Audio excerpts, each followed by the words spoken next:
That was the record before us, and here we are, pre-recorded, because we did this a few weeks ago, because we're not here at the moment, are we? We're away in that. I'm Ricky Gervais, with me Stephen Merchant. Hello there. And Karl Pilkington. Well, he's not actually with us. No. He'll be in some of the best of clips that will be coming up shortly. Yeah, this is just us, isn't it? This is just us. We did this, when did we do this, Rick? A couple of weeks back. Hold on, what is it? It's the 27th today. Yeah, I enjoyed Christmas. I loved Christmas. I loved Christmas. I had a great time. What'd you get? Loads of presents. So did and I. I'm glad they made it to number one. I'm really glad. Stroke, he, she. Yeah, I'm really glad that the pop idols, Cliff Richard, Westlife, made it to number one. Bo Selector. Yeah, just delete that. Yeah. Okay, well, we're going to play some of the best of, some of the greatest moments of the last 3 weeks. Yeah. Ever heard on XFM 104.9. What about this? Do you remember this one? Oh, which one is it? All right, so here's the first bit. Right, there was this. This is what it's like about getting presents and stuff, right? With my mum and dad. Go on. My mate Colin, right? No, Colin Bailey. Oh, right? yeah. He had a little Sinclair Spectrum, right? Yeah. Computer, Yeah. which was like the thing to have at that time, right? Yeah. Used to always go round to his house. The deal was Not the one you had to play through the window because you weren't allowed. No, that's another lad. Oh, right? yeah. This is a different lad, and the deal was he came to our house and my mum gave him a pie, and then I'd go round to his and I'd stay there for a few hours playing, Hungry Horace and stuff like that on it. Sure. Right? Now, my mum and dad knew that I really wanted one of these computers, right? So I waited about a year. Came round to Christmas Day. I thought, I reckon might have one. Turned out they bought me the wrong one. They bought me a ZX81 instead of a Spectrum, right? And Christmas Day, I'm there trying to load the games up. It's not working. I'm thinking, what's wrong, right? And the thing with me when I was a kid, I used to get quite sort of agitated. This is the moment. Right?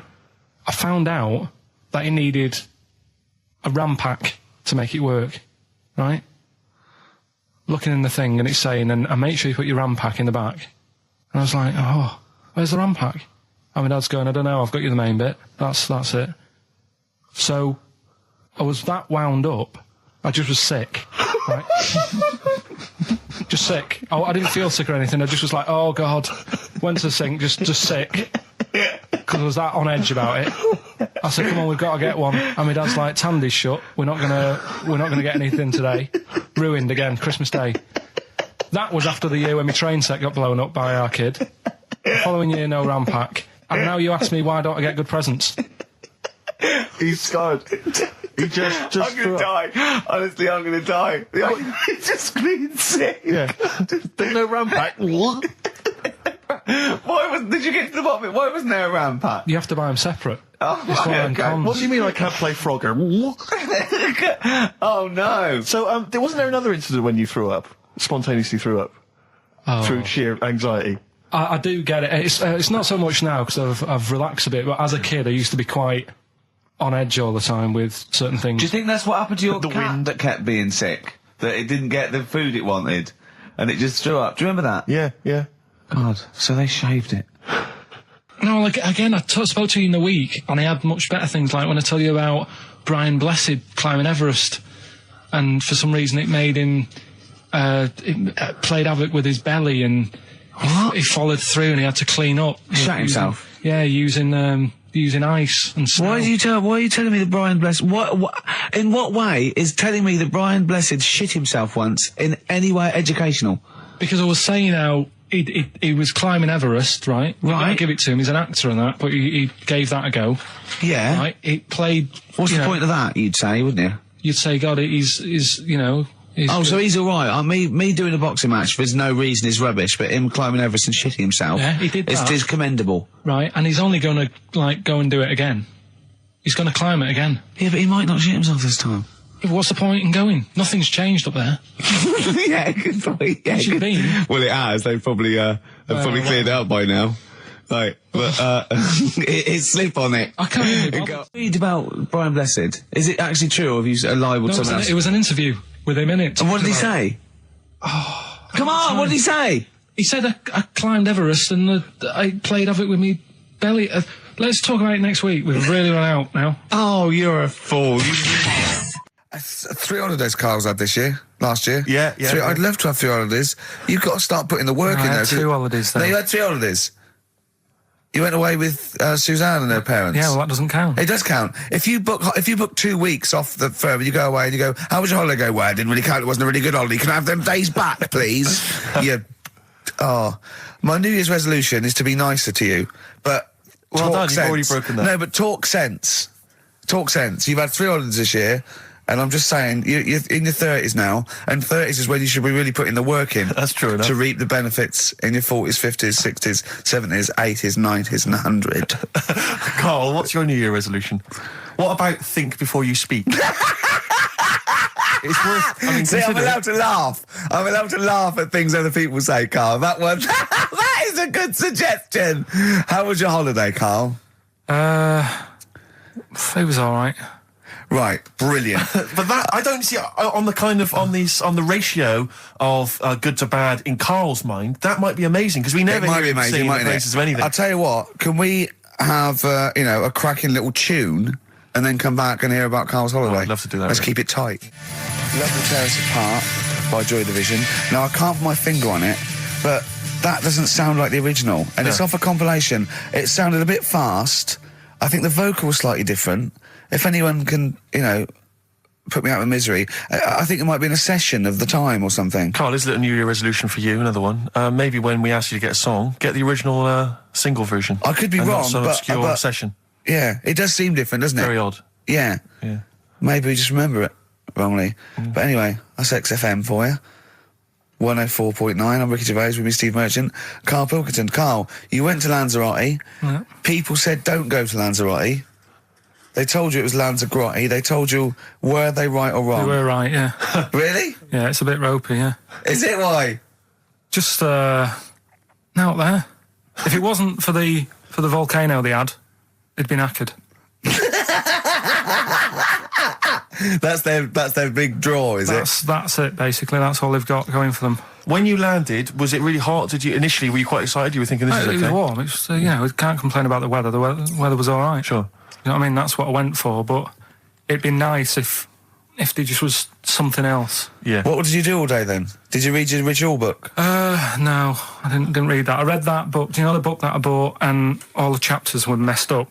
Oh, yeah. I bought a better version of that, All right. and I read that, Excellent.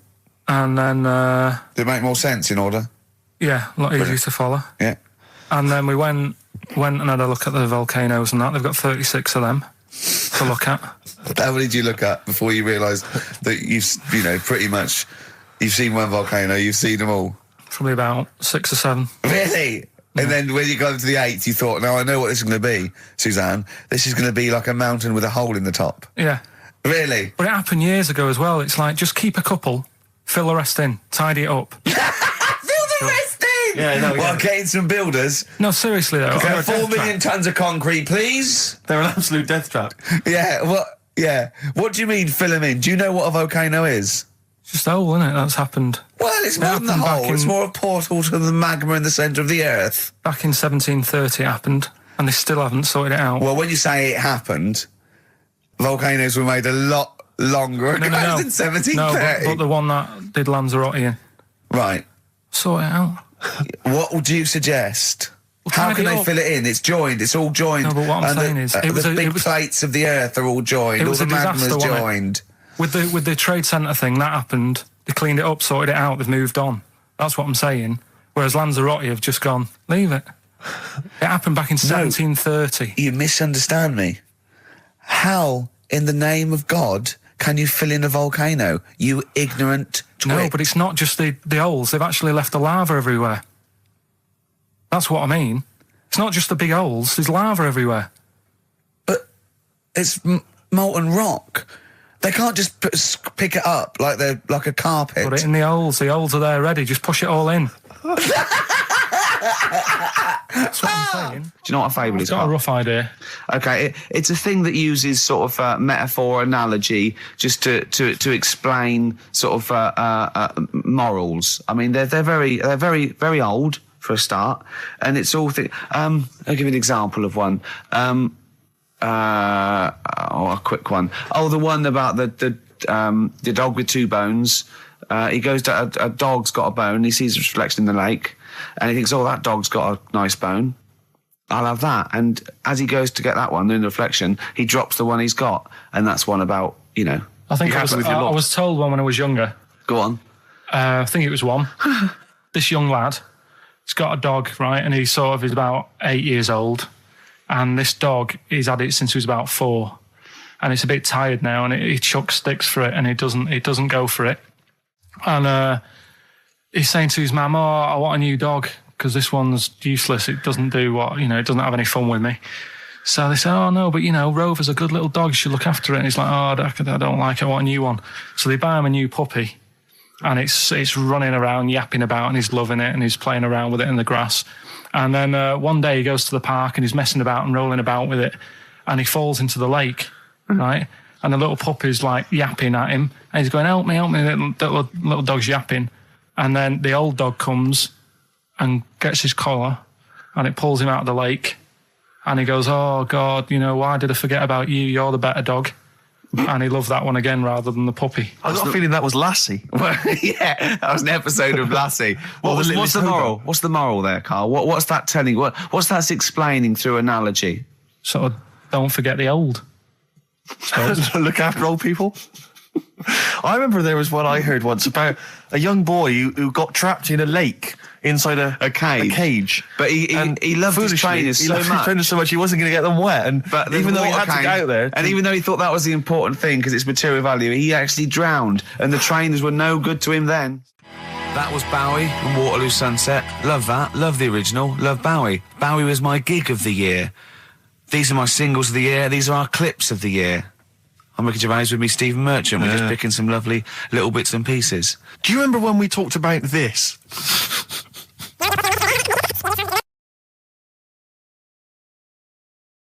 So we just had a text here that says, and I don't know what truth there is in this, as ever, but John says there is apparently a nude bike ride today in Hyde Park.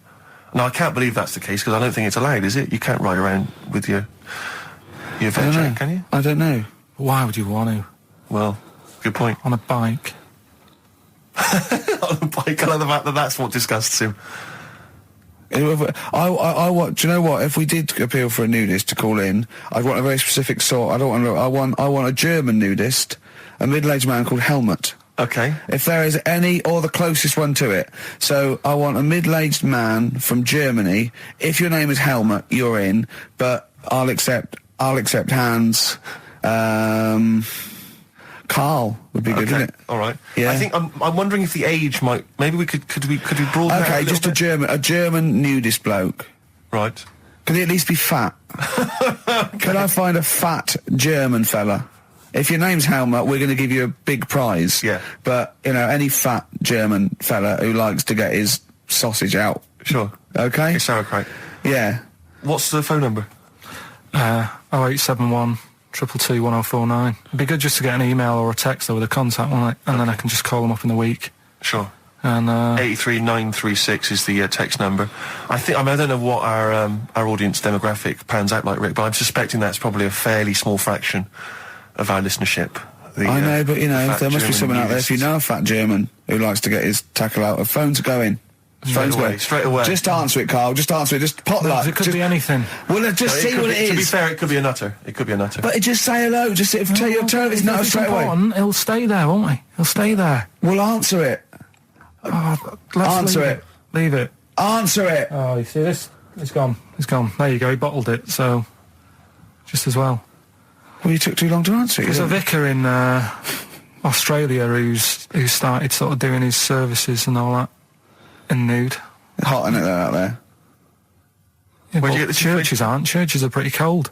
It was on some website. Of course it was. Yep. Just saying about a vicar and that who's there's a lot of nudists and that who want to get married. Do it, you know. Don't mess about with the wedding dress and that. Just snip up. Cheaper, isn't it? Well, I suppose it's so. I suppose if you believe in God, you believe that that's the way to be, innit? Because Adam and Eve and that. Yeah, but then in Adam and Eve, the shame made us dress up, didn't it? Yeah. Eating the apple and things. Yeah, but God didn't want that, did he? No, he wanted to see it all. He was loving it. You don't know ahead of time getting a knife full of all of that, and then the snake cover yourself up. Stitched him right up. What exactly is there then? Is it just a kind of moon-like kind of surround with just kind of dust and rock? That's exactly what you see. I was there when the Mars thing went wrong. Yeah. I would have just sent a camera crew there, filmed a bit of that, right? And say, here we are. This is it. Ignore the little coffee shop in the background. Right? This is Mars, because that's where it's like just loads of dust. Holes everywhere. Tidy it up. Little round-headed aliens complaining, whinging, just like Mars. Yeah. So, is there what's the best bit about the holiday? Come on, pretend you're Judith Chalmers. I have been doing. I would have done all. I would have said that. Don't bother. Right. I mean, the hotel was good. Yeah. That was all right. What was that like? It's all right. Just clean. That's all you want, isn't it?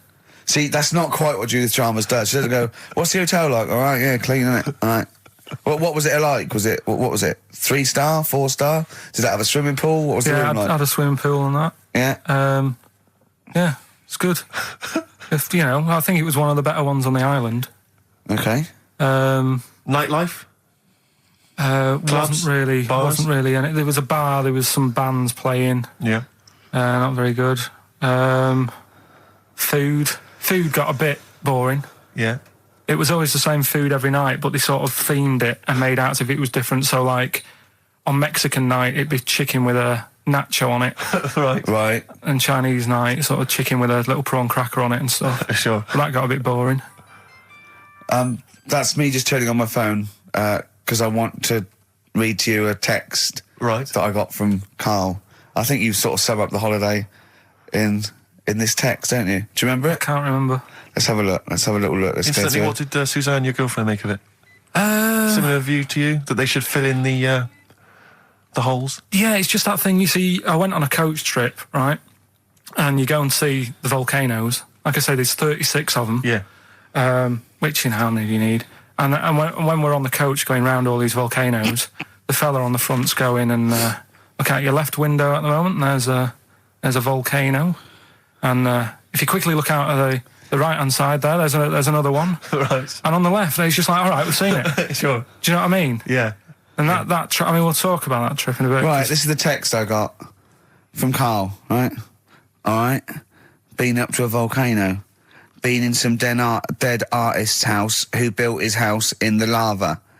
They said they would show me science with volcanoes, but all they did was chuck some water in a hole and it shot up in the air.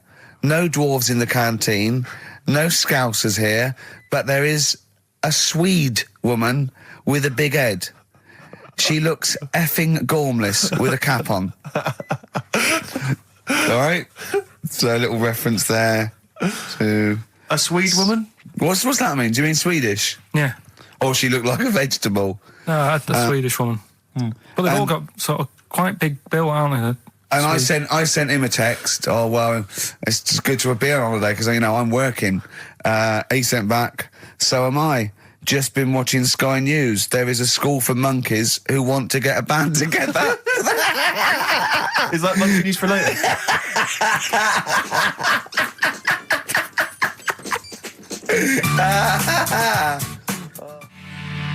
Oh My Corazon by Tim Burgess. I can't get enough of that. I love that chorus on XFM 104.9.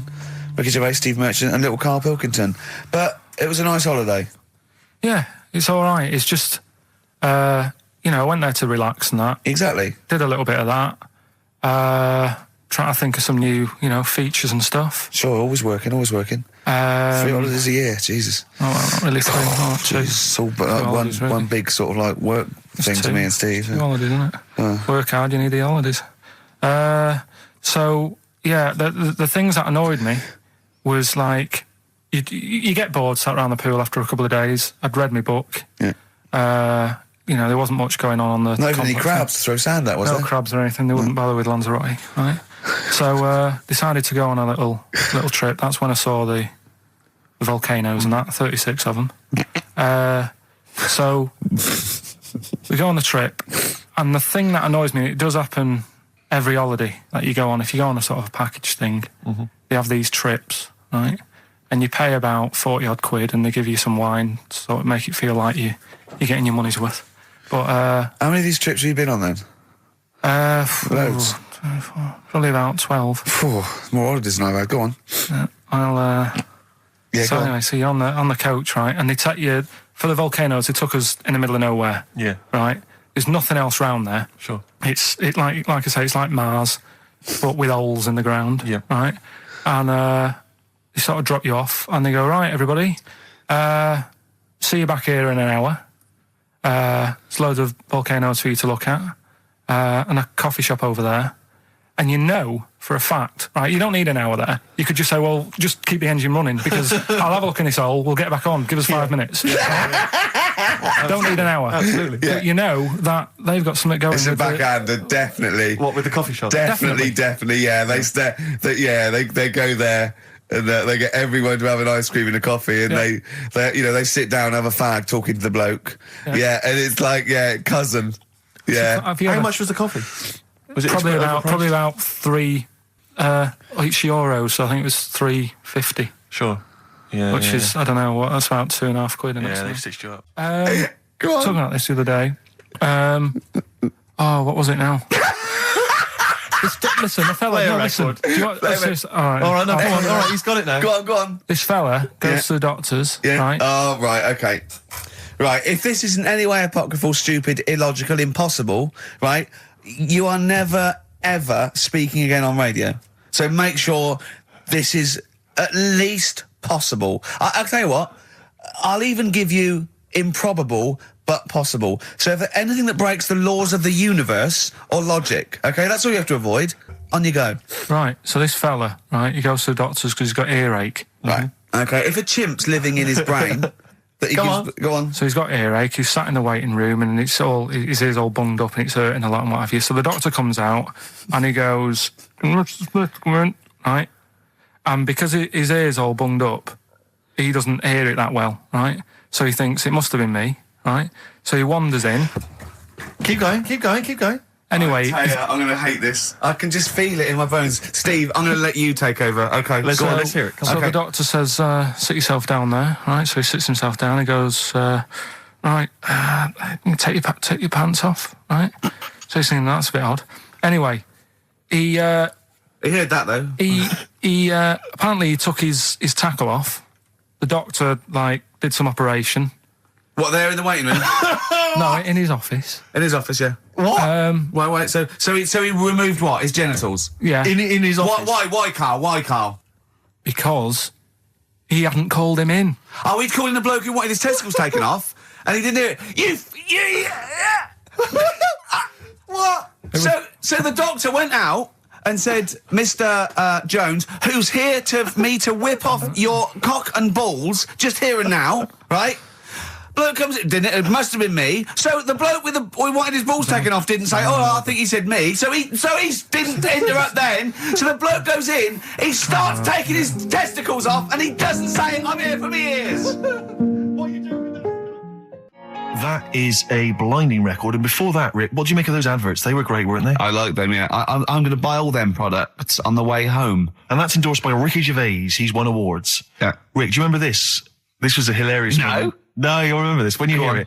It was when Karl said something that was basic. Well, I think for a lot of people it sounded like a lot of old bollocks. Karl's found love on the street before, haven't you? How's it going with your bird, Karl? Are you married? No. How long have you been out with her? Going out with her? 7 years. Because, you're quite a simple man. Yeah. You're sort of a simple in a nice way. Ways. You're like Helen from Big Brother. Yeah, you're sort of nice enough, but I look normal. Well, yeah, you sort of do. But you could be one of those that just suddenly go mental with a pen. Yeah, do you know just what I mean? Stab people through the eyes. Yeah, you sort of look normal. But if I wouldn't really want to wind you up to a point of frenzy. How did you meet your girlfriend? Through work. What, through her work? What, you phoned up and said We worked at the same place. Oh, you're right. Yeah. You're quite an enigma, aren't you? Could you give us more on that? At work, you met her at work. What, she came in selling sandwiches? She was going through the bins outside. What do you mean you met her Why at are you work? having an attack on me? You're the one who's sad and lonely. Oh, he's done you again. Yeah, but what I thought was interesting was I just scratched at him and he just went mental. Yeah, no, it's like a but bear caught in a trap. It's funny, isn't it? You'll never learn. Carl. No, I was just interested to find out what the story was, because it might be a really romantic story. Well, it's not. All right, jeez. I love the fact he doesn't want to talk about his love affair. I was thinking about you in the week, and like, does it worry you? I mean, you sort of joke about it now, and we're talking about it in the office, you know, like, oh, is Steve really touchy about the way he looks? And, Oh, what's this? Where's that come from? He's done it again. He's done you again. I was walking home the other night, and I was thinking about it. And do you worry that when you're old, you will be on your own? You did start it though, didn't you? Well, Carl, I'm glad you brought this up. because I mean, for me, you know, a lightweight, frothy entertainment show on XFM on a Saturday afternoon is exactly the place where I want to discuss the desperate, lonely future that's inevitably coming my way. Oh, God. I'll tell you what will cheer you up and forget all that. A bit of Embrace. Oh, one of the most hated bands. I'm a little bit concerned about your toilet discussion. What exactly is your point again? I was just a bit bemused. See, it's a tricky one. All I'm saying is, right, there was at the pub quiz, I go to the toilet, not thinking about anything. I try to go, right, there's a little gay fella next to me. I love this little gay fella. Now, the weird thing is, there's nothing stopping him having a little glance, right, because he's allowed in the fella's toilet. Yeah. Now, I'm not allowed to go into the woman's toilet and have a little look round. Right. So all I'm saying is, should they have another toilet area? What, for gay people? Yeah. And so this would be gay men and lesbians? Is that going to complicate things? Well, I mean, I can only assume. I mean, to what point? I'll ask you a question, right? If you're intimidated, that's a shame. But you know, most gay men aren't looking at your knob. You know that. What do you mean? I can only say that 99.9% of gay men who use a urinal standing next to what they assume is a heterosexual man aren't looking at his knob. And what they're doing then? They're emptying their bladder. No, but the thing is, I can't talk. You're saying like, you know, about would you have one toilet for lesbian women and gay fellas, right? What does that mean? Would it be mixed? Would it just be? Well, would it have a man on one? That's heterosexual man. A little picture of a woman on the other, and then what? What would the little icon be? A man and a woman? A man and a woman. Just having a chat? Yeah. In pink and dot But lines. you couldn't mix them, because then what would happen is you'd get people who are going, oh, I'll play up to this a bit. What, pretend to be gay? And yeah, you know, sort of grow a moustache and shave their head. And pretend to be a lesbian. Right. Yeah. So, well, I see. So, you know, people pretending to be gay so they could go in and have a look at the lesbians. Yeah. Right. So that would mean that we need 4 cubicles now, would we? Yeah, no, this is fine. 4 cubicles. So every pub How now... many toilets do we need at Every the pub's moment? now got 4 toilets. Oh, Carl, bisexuals. Yeah. Now, interesting. Bisexuals. How many toilets do we need now? Call the council. Do you use any? Huh? No. No, because they're interested in everything, aren't they? Because the little bisexual fellow will be looking at your knob. Right, with them, what you do, you just have a door, you open it, and there's one urinal there, so you can't get a queue. They have to sort of wait. I just thought that, well, why can't there just be a thing between the urinals so no one can look at anyone else's knob? Wait a minute. Just to go back to Ricky's point, what stops, even if we've got the toilet for gay men, what stops the gay men who want to have a look at your willy going in the regular toilet and pretending that they're straight? Most men don't wear gay across their head. Exactly. They don't have a tattoo. There's no branding yet in the British House where they have to declare. So we're going to have to expand this. So we've all got to carry identity Do you know cards. you can see a gay, can you? Coming a mile off. No? No, I'll just hold it in next time. No. Can you tell gay men? Do you know a gay man? I'd say probably if you did if you lined some people up and said point them out, I reckon I'd get. But hold on, we're not talking about people dressed in leather with the arse cut out and an handlebar moustache. Yeah. We're talking about the everyday, non-seen. Of course. Yeah, but I mean, suppose I put you in a room and there was 10 naked men, right? Yeah. And there's 5 gay men and 5 hetero. Could you walk along that line looking at those gay... Am I naked? No, you don't have to be naked. Why would you have to be naked? To catch them out. Play a record! How would you catch them out? Don't go into it. Don't go into it. Don't go into it. Play a record. Ooh, those boys can rock there. That's the Guns with All Their Roses and Sweet Child of Mine. On XFM 104.9. I enjoyed that. Yeah. That was good. It rocks. I hope the audience was playing it loud like us. Yeah. Ricky Gervais, Steve Merchant, Karl Pilkington. Well, look at him yawning. How rude is that? Carl, what's wrong with you, man? Have you been up late? A little bit. Girlfriend was away, wasn't she, yesterday? Yeah, I always have a problem with that. I always have... Because you don't go to bed, do you, early? Do you know what I mean? You sort of think... I just always find that thing that if, you're used to living with someone... Yeah. One of you will go, let's go to bed, then you'll go, all right. But when you're on your own, you go... You just forget to go to bed. I just stay up. Okay, stop eating now, Carl. You've ate all the food. That's just a plate. All right. Okay. Yeah. No, I stayed up and watched... there was a thing on about Dracula. Right. What, Dracula? And I found a flaw in it. Go on. Not the fact that he's the living dead and and drinks blood to stay alive and he doesn't reflect and he can in turn into a mirrors. bat. Well, and you can go on. The mirror thing, you can't look in mirrors, can he? Well, he can look in mirrors, but he can't see himself in a mirror. Yeah. That still doesn't work. Go on. It doesn't work at all, Carl. It doesn't work Go anyway. on. No. Well, Centre parting's always really neat. His centre parting's always... how does he do it if he can't look in the mirror? Blood on the floor or something it was called. Rubbish. I love the flaw in the Dracula film is that his centre parting's too neat. How did he do it without a mirror? Oh. Was it a documentary about Dracula? No, Yeah, there was... the real Dracula. The real Dracula. Yeah, the real Dracula. It's just a film. It had blood on the floor or something it's called. Yeah. It's rubbish. We had a little lunch yesterday, didn't we? We did indeed. That was a nightmare. Yeah. I hate going out with you two. I was explaining to Carl, right? I like to excite Carl's imagination, right? And if it involves chimps or monkeys, all the better. Brains he likes, parts of the body, deformity. I know where to, what buttons to push. And I told him about this thing. I don't know if any of you out there know about this, but there's an experiment they did in the 50s, a clinical psychology experiment where there's your 2 hemispheres of the brain, okay? They're joined by a thing called the corpus callosum, right? Which is just a little flap of skin, like a little scarlet lead that joins your 2 hemispheres. And what they did, they cut that in half, and they thought it was a cure for schizophrenia, but what it turned out to be, or epilepsy, I think, I can't remember, was that your 2 sides of your brains didn't function together. You couldn't get information. I was telling Carl all this thing, and one of the things I told him was that they did it on a monkey, and it fought itself over a nut. Like its right arm was connected, by its left lobe of the brain, and it was fighting over itself. And Carl went, instead of thinking this is amazing experiment, he went, would it have been happy if you'd given it 2 nuts? Yeah, I know. Well, you started off by explaining it, and I remember you mentioned, because I was watching the 2 of you as you were describing it to me, you said, of course, one side of the brain deals with symbolism, and as you said the word symbolism, I noticed Carl drift away from looking at you, pick up his mobile phone, and start pressing buttons randomly.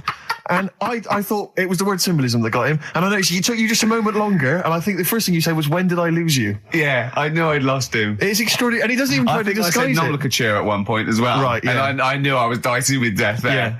But, Yeah. but I told you tried to look it up, didn't you, on the web? You didn't find anything about it, did The you? spelling of it's... What is it again? What's the word? Corpus callosum. Yeah, so I couldn't do it. No, there's no point. Yeah. Don't bother. Give up. Don't bother. Give up. So if anyone knows any interesting facts about that, But yours hasn't been cut in half, has it, Carl? That would, again, might explain something. I'll tell you what we will be talking about later. I don't know if you're sort of aware of them, Steve. Go on. Bonobos. Oh, I don't know much about bonobos. I told him about he was looking for stuff. I said, put in bonobo. He was having no luck with chimp. And they're a form of chimpanzee, but they're even closer to us, evolutionarily speaking. They've got their social groups are more like ours. They're more intelligent. And he was loving it, weren't you? So is it human bonobo Carl? Is that how it works on the evolutionary ladder? Chimp, Carl. Yeah. Yeah. Talking about them. So we're talking about bonobos. You're excited about that? Yeah, That's coming up in Monkey News? No, I think it's a bit of a monkey bonus. Placebo, Bitter End on XFM 104.9. This is pre-recorded. We recorded this a couple of weeks ago, before Christmas. Hope you had a great Christmas.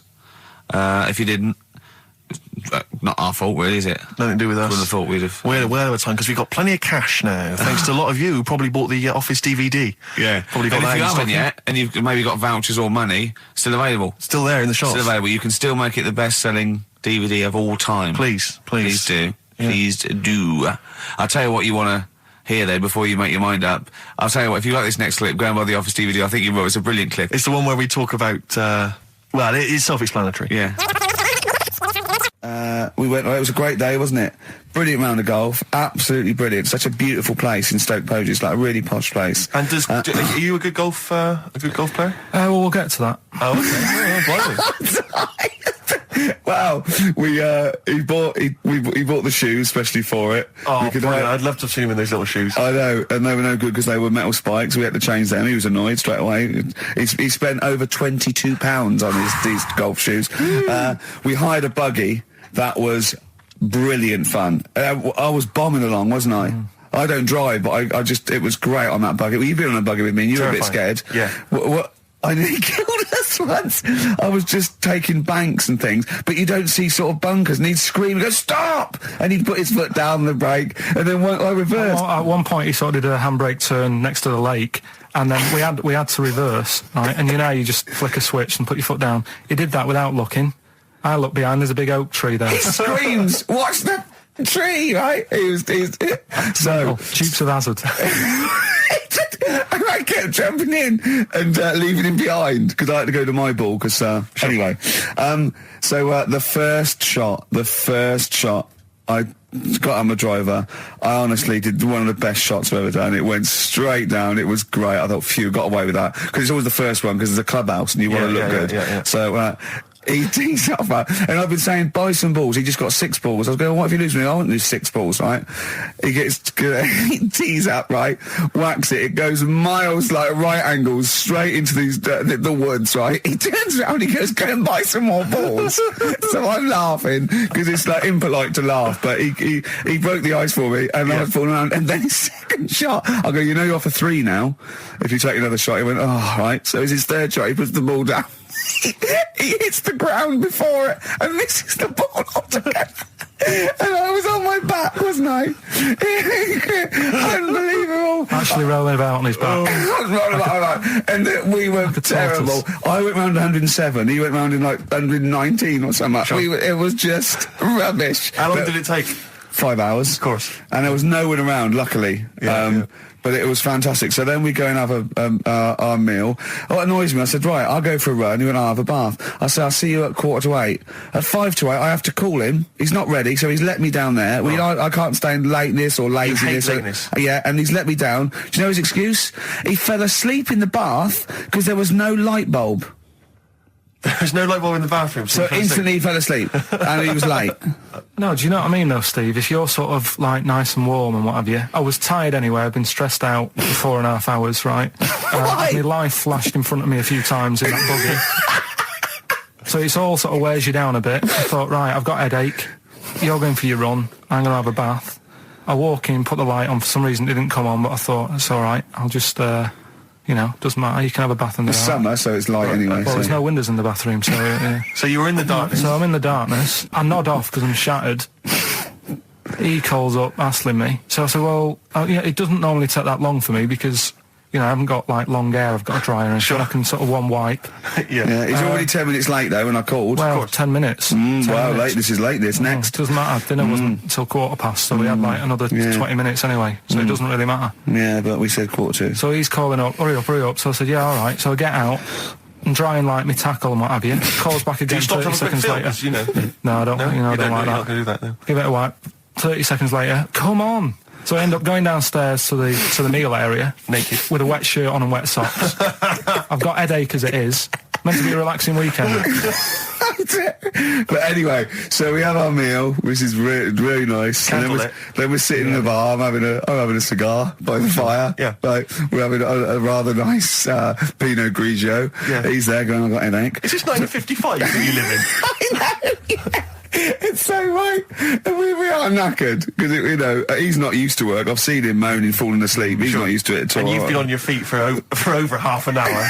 Yeah, right. So, we didn't even walk around the golf course. We had a buggy. Yeah. It wasn't even exercise. And now it's Karl's bit. It's the re-education of Karl. He's like Liza Doolittle.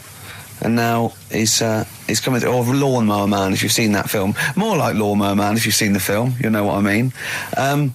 And his homework was to just study quotes, really, on happiness and stuff and general well-being. He's not a big happiness quote fan, are you, Karl?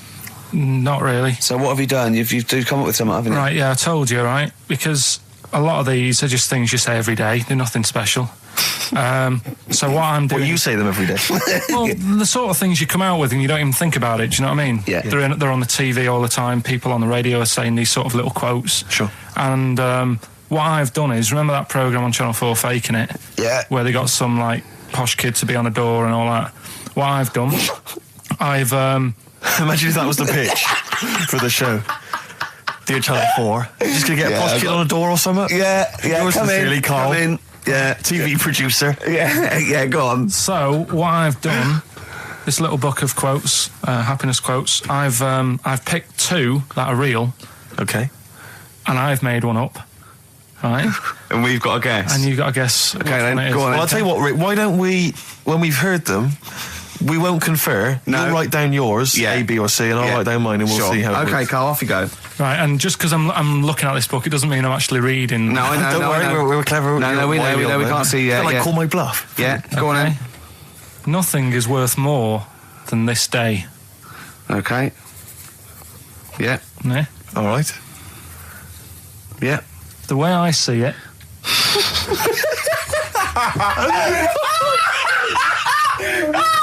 Oh God, my head's gonna burst. no, hang on. My head's gonna burst. No, Hang no, on. this might not be Karl's. Oh, it might not be. How do you know I haven't tweaked them a little bit? Yeah, good Okay, point. fair Good enough. point. No, good point. The way I see it, if you want the rainbow, you got to put up with the rain.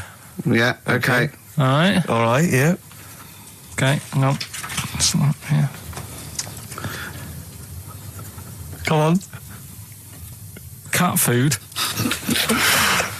Cat food, come on. it stinks a bit. But if you don't put up with the smell, the little kitten will die.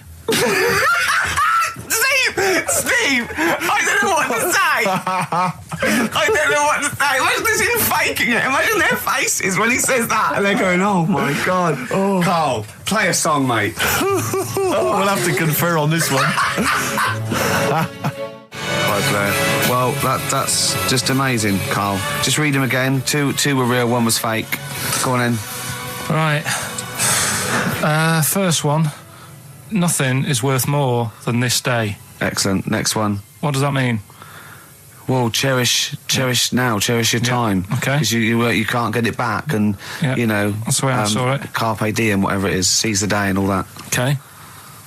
If you want the rainbow, you've got to put up with the rain. Yeah, of course. Yeah, rough with the smooth. You know, it's not all plain sailing, but you know, rainbow's beautiful, but it comes because of the rain, which you might not like. So Yeah. make the most of everything, and yeah. Good. Cat food doesn't smell good, but if you don't put up with it, then the little kitten will die. Right, now, Karl, that is a good effort. Now, that one's yours. I mean, obviously, right? Right. Right, no, but it's a good effort, right? I mean, it slipped seamlessly into the others. Yeah. Don't think it didn't. No, but it's good. I mean, we knew it was that one. But what I will say is, it's good, but what you don't know, maybe subconsciously, is, I mean, it's very similar to the putting up with the rain and the rainbow. But that's good. Why do you think that? Well, What does mine mean? well, even though it smells bad, it's good for something. Right, So- see, so- I didn't look at it like that. What did you look at? I kind of thought... Was yours more specifically about cat food, generally? Because, you know, normally it's an analogy. Yeah, or a metaphor for something, you know. Much bigger. Well, no, the way I mean, looked at it- Dolly Parton, who I think did the rainbow rain thing, she wasn't specifically concerned about weather conditions. No. It was a sort of general idea. Yeah, It's all about life. Yeah. Well, Existence. that's what I've done. Go on, I've what- used an everyday thing Yeah. and put it with today's problems, right? Go on. So, like, my girlfriend, yeah, she might like to go shopping for clothes. I hate it. Right. But because I love her, I put up with it. Ah, that's nice. Yeah? Yeah. So, you love that little kitten. You can't stand the smell of the stuff you got to feed it. But because you love it, you go, well, you know, I'll put up with this just for a few minutes, and then I can, like, squeeze its head later and give it a little...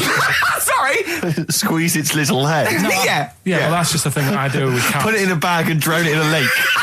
I can feed it and then I can throw it against the wall. Exactly. So you didn't see it like that, did you? No, that's very good. So it's about love, is it? It's about putting up with the bad things for something you love. Yeah. Well, that's nice. But that's very Carl, good. you seem now to be convinced and rather smug that you've tricked us and that you've fooled us and that we didn't understand it. Well, I say that's your fault, not ours. No, it's not, though. I mean, look, that man in Forrest Gump, he was a bit of a nutter.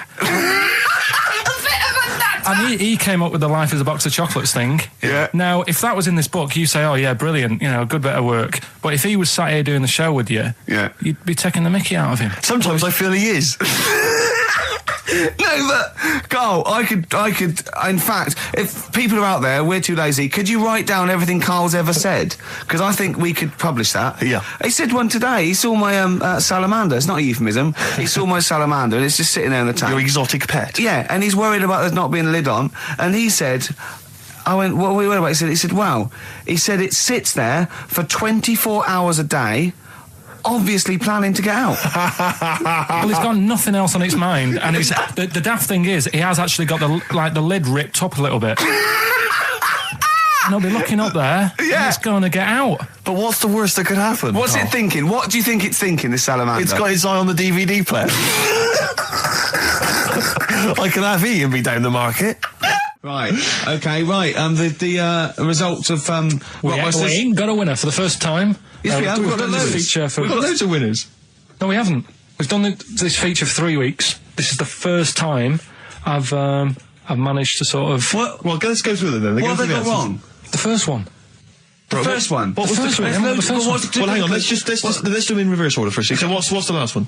The last one, the clue was that bloke does sport on the telly and he's got a little kid. What's that? That's Destiny's Child. Des, who does ITV Sport, that's has got terrible, a tiny man. child, right? No, terrible. that's fine. Yeah, They got that. okay, Destiny's Child. What's the middle one? Well, the middle one. Right. Child. The second one was he doesn't like women. Yeah, he's got a couple of kids. That's a bit weird. Yeah. Right. That was PD. That was Puff Daddy. That is offensive. Go on. But it's not Puff Daddy. It's Puff Daddy. And he's not even called that anymore. He's called P. Diddy. Well. Okay, fair enough. But they got that one. Yeah. And if I'm being tight, these lot are as well. Yeah. Yeah. Tight means something in Manchester. Go on. Right. And the first one that they're having problems with, I don't think them birds should be allowed in this area. Got it. Boyzone. It's not Boyzone. What's the clue again? I don't think them birds should be allowed in this area. That is perfect. A boy zone. No birds. No women. No women, yeah, birds, right? A boy zone. Sorry, Carl. If that isn't the answer, their clue is better than yours. That is brilliant. What was yours? Boy zone, it works perfectly. What's your answer then? Bangles. I have no idea what that means. Like seagulls. So you don't want them in this area, so you're banning them. Bangles.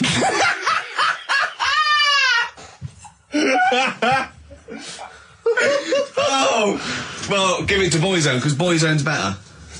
There is birds being allowed in this area, it's a Boyzone. I think we should have a rollover. Carl beat them. Carl beat them. You have to use his logic, surely. But theirs works. You can't do what am I thinking. No, that's not what I'm thinking. It perfectly. It works perfectly. I think you've got to give it to the ones that got the Boyzone. Well, how about, right, because they didn't actually get into my head and my way of thinking, heaven right? forbid. How about we just keep back the David Attenborough and they can have, I'll chuck in the Hellraiser, right? Okay. And Blondie album and the Madness Yeah, one. okay. Pick a winner at random. Pick a winner, Steve. I'm going to give it to Paul Sloman, who got those answers, and he also says, P.S. Carl, you're a moron. So I'm giving that to Paul, and good luck to him. Right, well, He's got a crazy night tonight. If we can rush these over to him, he's got a cracking Saturday night. well, if I'm a moron, I might get your address wrong when I send them to you. Oh, Coming right back at you, Paul. Yes. God, that's great. Anyway, Go coming on. up today, we have got Educating Ricky. Right, Yeah. okay, is this the last one? You've promised it might be. I believe there's a book out that might help me with this feature, so we'll see how it goes. You've got 3 titles. Yeah. That I tease you with, different stories. You take your pick and I teach you something. That would happen. That's a little bit of venom. Yeah, go on. First one is, don't rub it too hard, you'll get a rasher. I bet that's bacon related, knowing you. You've got enough is anus. Say that again. Enough is anus. Enough is enough. Well, But it's changed to enough is an anus. yeah. And you've got, Yeah. you've also got, will it be a bloke? Oh no, will it like a bloke or a woman? What? Will it like a bloke or a woman? Will it? Yeah. Will it like a bloke or a woman? Wow. Yeah, so they're your 3 stories today. Sounds exciting. Okay, stuff. well, I'll have will it Well, like... we're going to play a record now, Rick, surely. Yeah, And, okay. and come back with... Sorry about the crowds and the big Educated baby. Alright. It's a valuable lesson, really. I'll think of a title for him. So, 3 stories. Don't rub it too hard, you'll get a rasher. forward Enough to that. is anus. And, And we'll have that one then. that one. Yeah. Right, well, do you believe in palm reading and stuff? Yes. Sorry, yes. Yep. Yeah, of Yeah. course. Sorry, I forgot. Yes, of course we do. Right, well, there's a fella who, he used to do palm reading. No, yeah. But a lot of people, he found that when he went up to him in the street and said, do you want your palm reading? He was like, a lot of them were like, I'm a bit ashamed of my nails and stuff because they're a labourer or they're a cleaner or something like that. I know a lot of labourers are slightly embarrassed by their nails. Yeah. No, but... Yeah. So he If you found look that, at my bloody hands, Reg, well, that's that hod carrying. did I ever tell you that? Did I ever tell you that I got picked at school to make tea and serve biscuits to old people because I've got good nails? No, go on. Is there any more to the story? Well, that's about it. I mean, we used to do like, I think the head teacher must have been getting something, maybe getting his mum in there for free or something in this old people's home. So he offered the kids of the school, he said, right, all sit at your desk and put your hands on the table. And everyone did. And he walked past mine and he said, not bad, not bad. And he said, you've got the afternoon off, you can go and serve biscuits and tea to the old people. What did you say? I said, all right then. Was good. that? Yeah. Good afternoon. But anyway, so these... Yeah, what did he do? He just sort of walked around and went, you all right, do you want bourbons or digest? I bet you get on with old people, wouldn't you? was all I'd right. love to see... Maybe Especially the senile one. Yeah, no, but I'd love to see you on VH1, just in a link. They just go, they've just played Robert Palmer, right? And it comes to you in a little park, and you just sit next to an old lady and go, alright? And you go, yeah, not too bad. You go, what do you think of London? Crap, innit? And she goes, yeah, it's awful, innit? And you just have a talk, and you go, right, well, she doesn't like it, in excess. Yeah. That's what I'd like to see.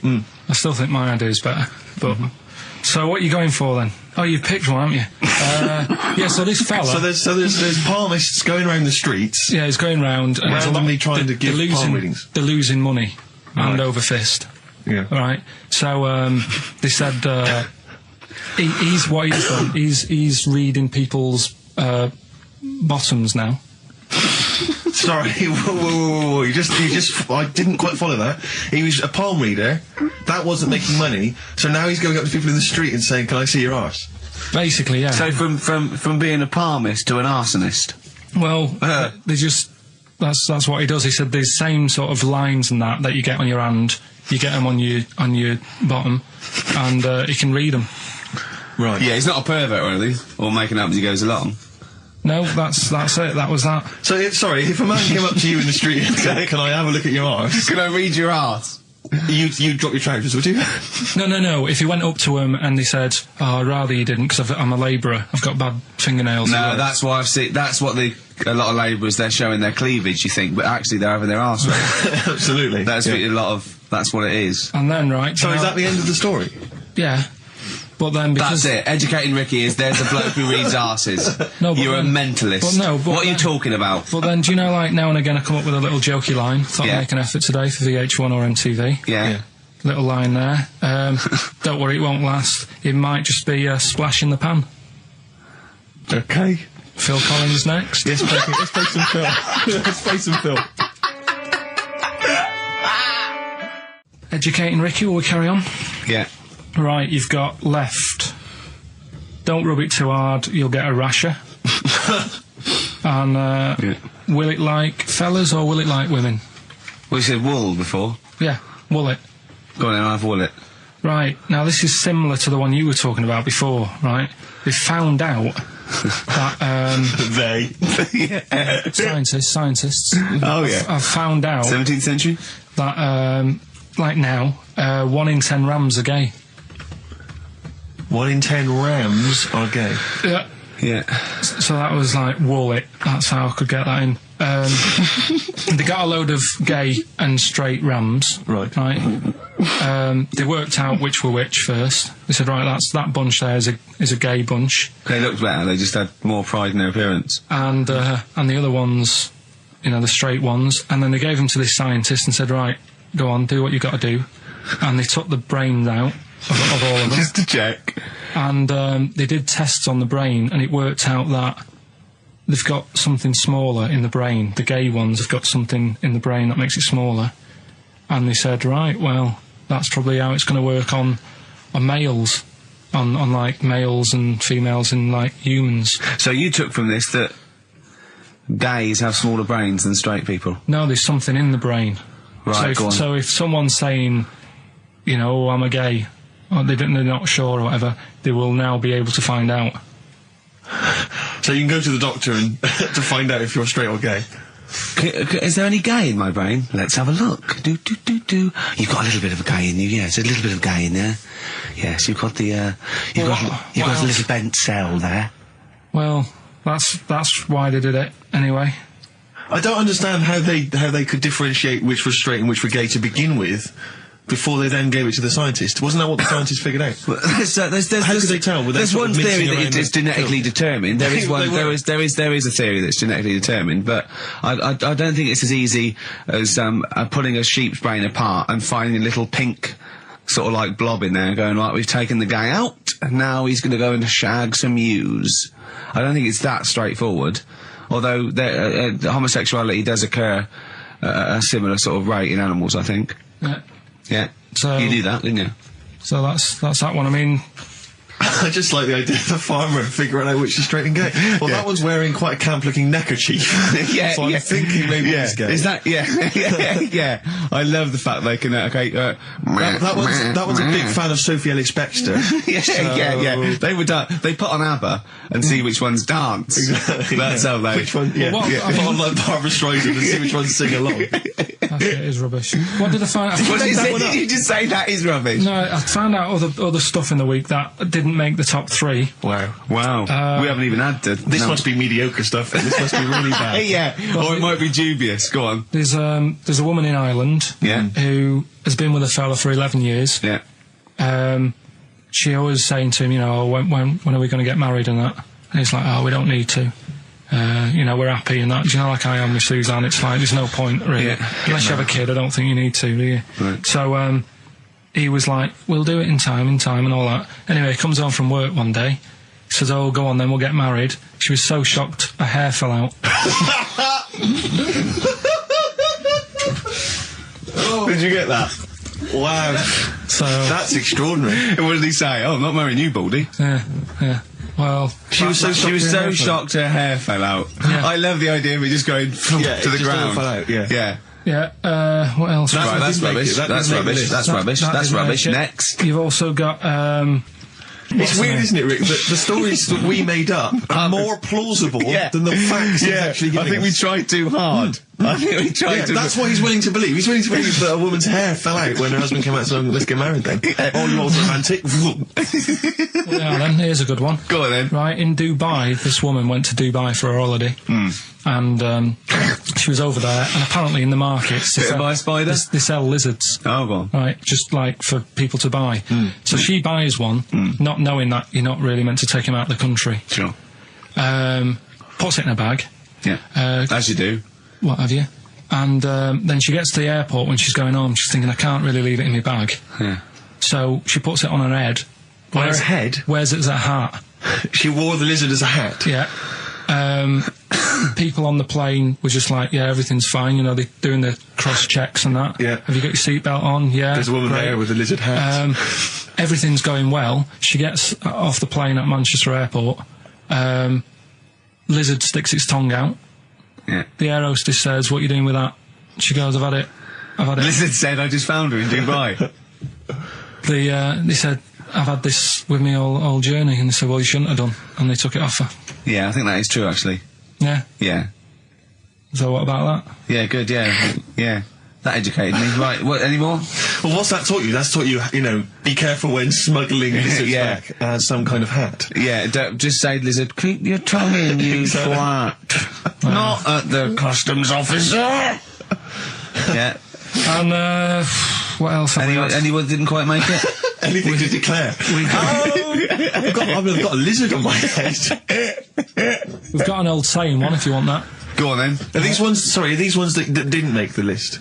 These are ones that didn't make it. Oh, right, okay. Because I always get more in than I need to, just in case. Just think if someone's just tuned in now. And I tell you what, actually, Go on. right, it's a bit funny because I was looking on the web in the week at different sayings, and do you know the saying? A round head does not an MTV presenter No, make. Yeah, no. What's that saying?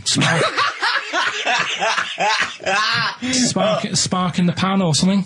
Eh? Flash in the pan? Flash in the pan. Yeah. Do you know what I'm saying? Yeah. That's a bit like what could happen to me, innit? Do you know what I mean? There I am trying to do my normal job, right? And then you bring me in here on a Saturday. Next thing, everyone's after me. Yeah. And then it doesn't work out, and I'm Yeah. dropped. Yeah. And that saying "flash in the pan," do you know how it came about? No. Do you know, like how years ago they used to dig for gold? Gold. Yeah. Yeah. And they had like a little pan, Yeah. and they'd put the soil in, and they'd rub the soil. Yeah, and it's shone in the sun. Now and again, it shone in the sun, and they get all excited and were like, "Oh, brilliant, some gold!" And then they realised it was just the sun flashing in the pan. Yeah. And that's, do you know what I mean? Yeah. Yeah. So again, that's a bit weird. I saw that saying in the week, almost Yeah. like a little thing saying, "Don't be getting carried away." Omen? So, well, makes you wonder. But anyway. Not really. So, last one. Yeah. Don't rub it too hard, you'll get a rash. It's been a mess today, hasn't it? What do you mean it's been a mess? It's been a mess. What has? This. What? The show? Yeah.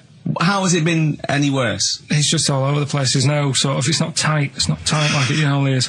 And she'll be going away with this, thinking that's what the show would be like. She listens on to the show. MTV. She knows it's a shambles every week. Go on. Well, don't rub it too hard, you'll get a rasher. Yeah. Do you know the saying, ham it up? Yeah, go on, yeah. Right, well, do you know what it means? Well, it means to overact. Right. Well, years ago, with actors in musicals and stuff, they'd, the actors used to look pretty ill on the stage because they didn't have proper makeup and that. Right. Right. So what they used to do, to make themselves look Rub their face in pigs? well, they got bacon, rubbed it on the face, and it made the face a bit sticky because of all the, like, you know, the pig fat and bit of lard and stuff like that. And then they'd go and get some bricks. Bricks. Yeah, house bricks. Rub them together, make some sort of red dust from the brick, and then put the dust on the face. And the fat and the lard and that would make the dust stick to the face. And they'd look well under the lights. And that's where they're They'd saying... smell great as well. Yeah, well... Lovely. Everyone likes to smell of bacon. No, but... So that's the old... ham it up, that's I where like that that. comes from. You know, if it's true, I've got no reason to think that it's not. So that's your third Educating Ricky today. So, what have you learned? Nothing. Absolutely sod all. You've got your hamming it up. Yeah. Rams are gay. They know which ones are gay now. Now! And At last, thank God. the fella who can hand read an arse. If you missed the rest of the show, what are you going to make of that? If you've just tuned in.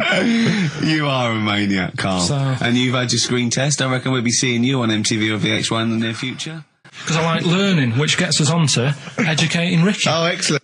We've had a good year of stuff, teaching We have, stuff. well, yeah, I've learned a lot. Can you remember any of the Of course I highlights? can. There was a deaf girl and she hit her head and she could hear. Yeah. There was also some people who ate tomatoes thought they were poisonous on lead. There was also a doctor who gave a blood transfusion with some parrots from the pet store. Yeah. Because the doctor in America, and it was the olden days when the lines were bad, said, give him his parents' blood, and the doctor this side thought said give him some parrot's blood. So that was true, and that educated me. That was fact. What have you got for us? Well, we've only got two, because I've taught you about jellyfish today, that we need them, so we've only got two things to go at, and I give them a little headline so you remember them to make them snappy.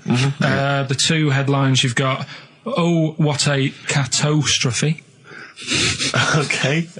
And the second one is, well, you'd think it'd be Bughead, wouldn't you? What?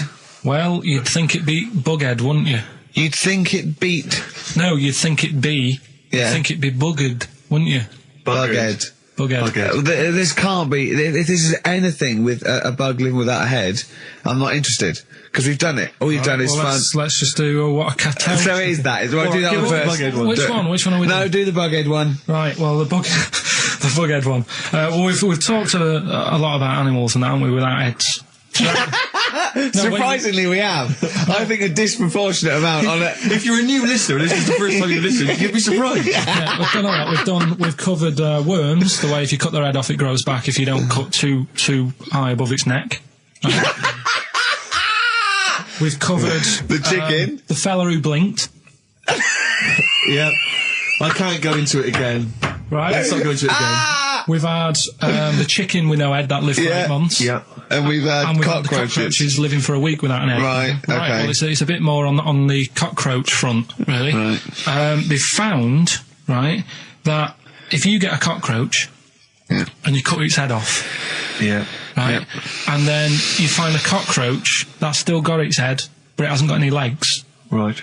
Right, it's not over for both of them, right? Because what you can do, you get the one that's got the legs, right, with no head, sort of running around.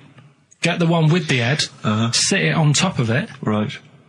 Get a little tube, okay, so that the fluids. So is this auntie's go out of the room? Finish. This is like Blue Peter. Let him you can get this for Christmas. Right, you get a little tube.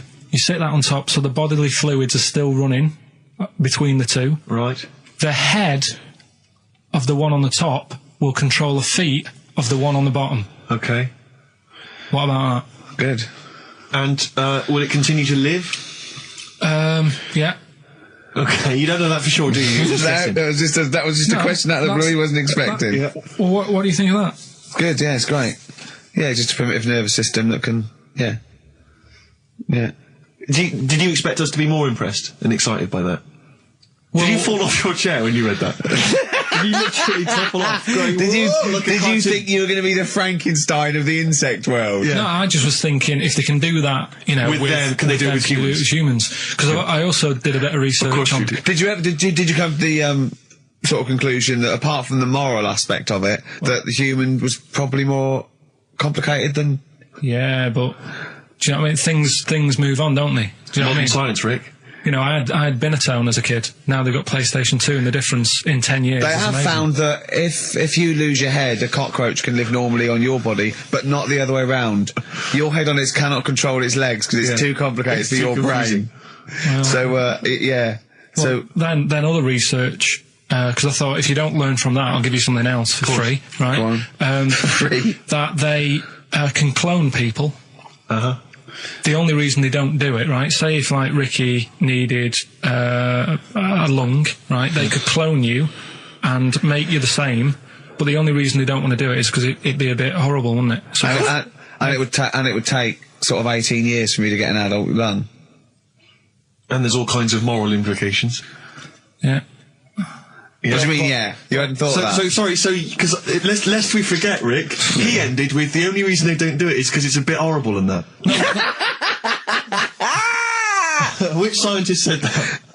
Right, let's leave That's a quote. Right. That's not it. That's not the other one. That's it. No. That was just, you know. We've got another one to come. Oh, I can't wait. The headline again. What was the headline again? The headline, oh, what a catastrophe. Looking forward to that. Mark. Yeah, a bit more counsel. This is from his covers album. This is called Snowbird.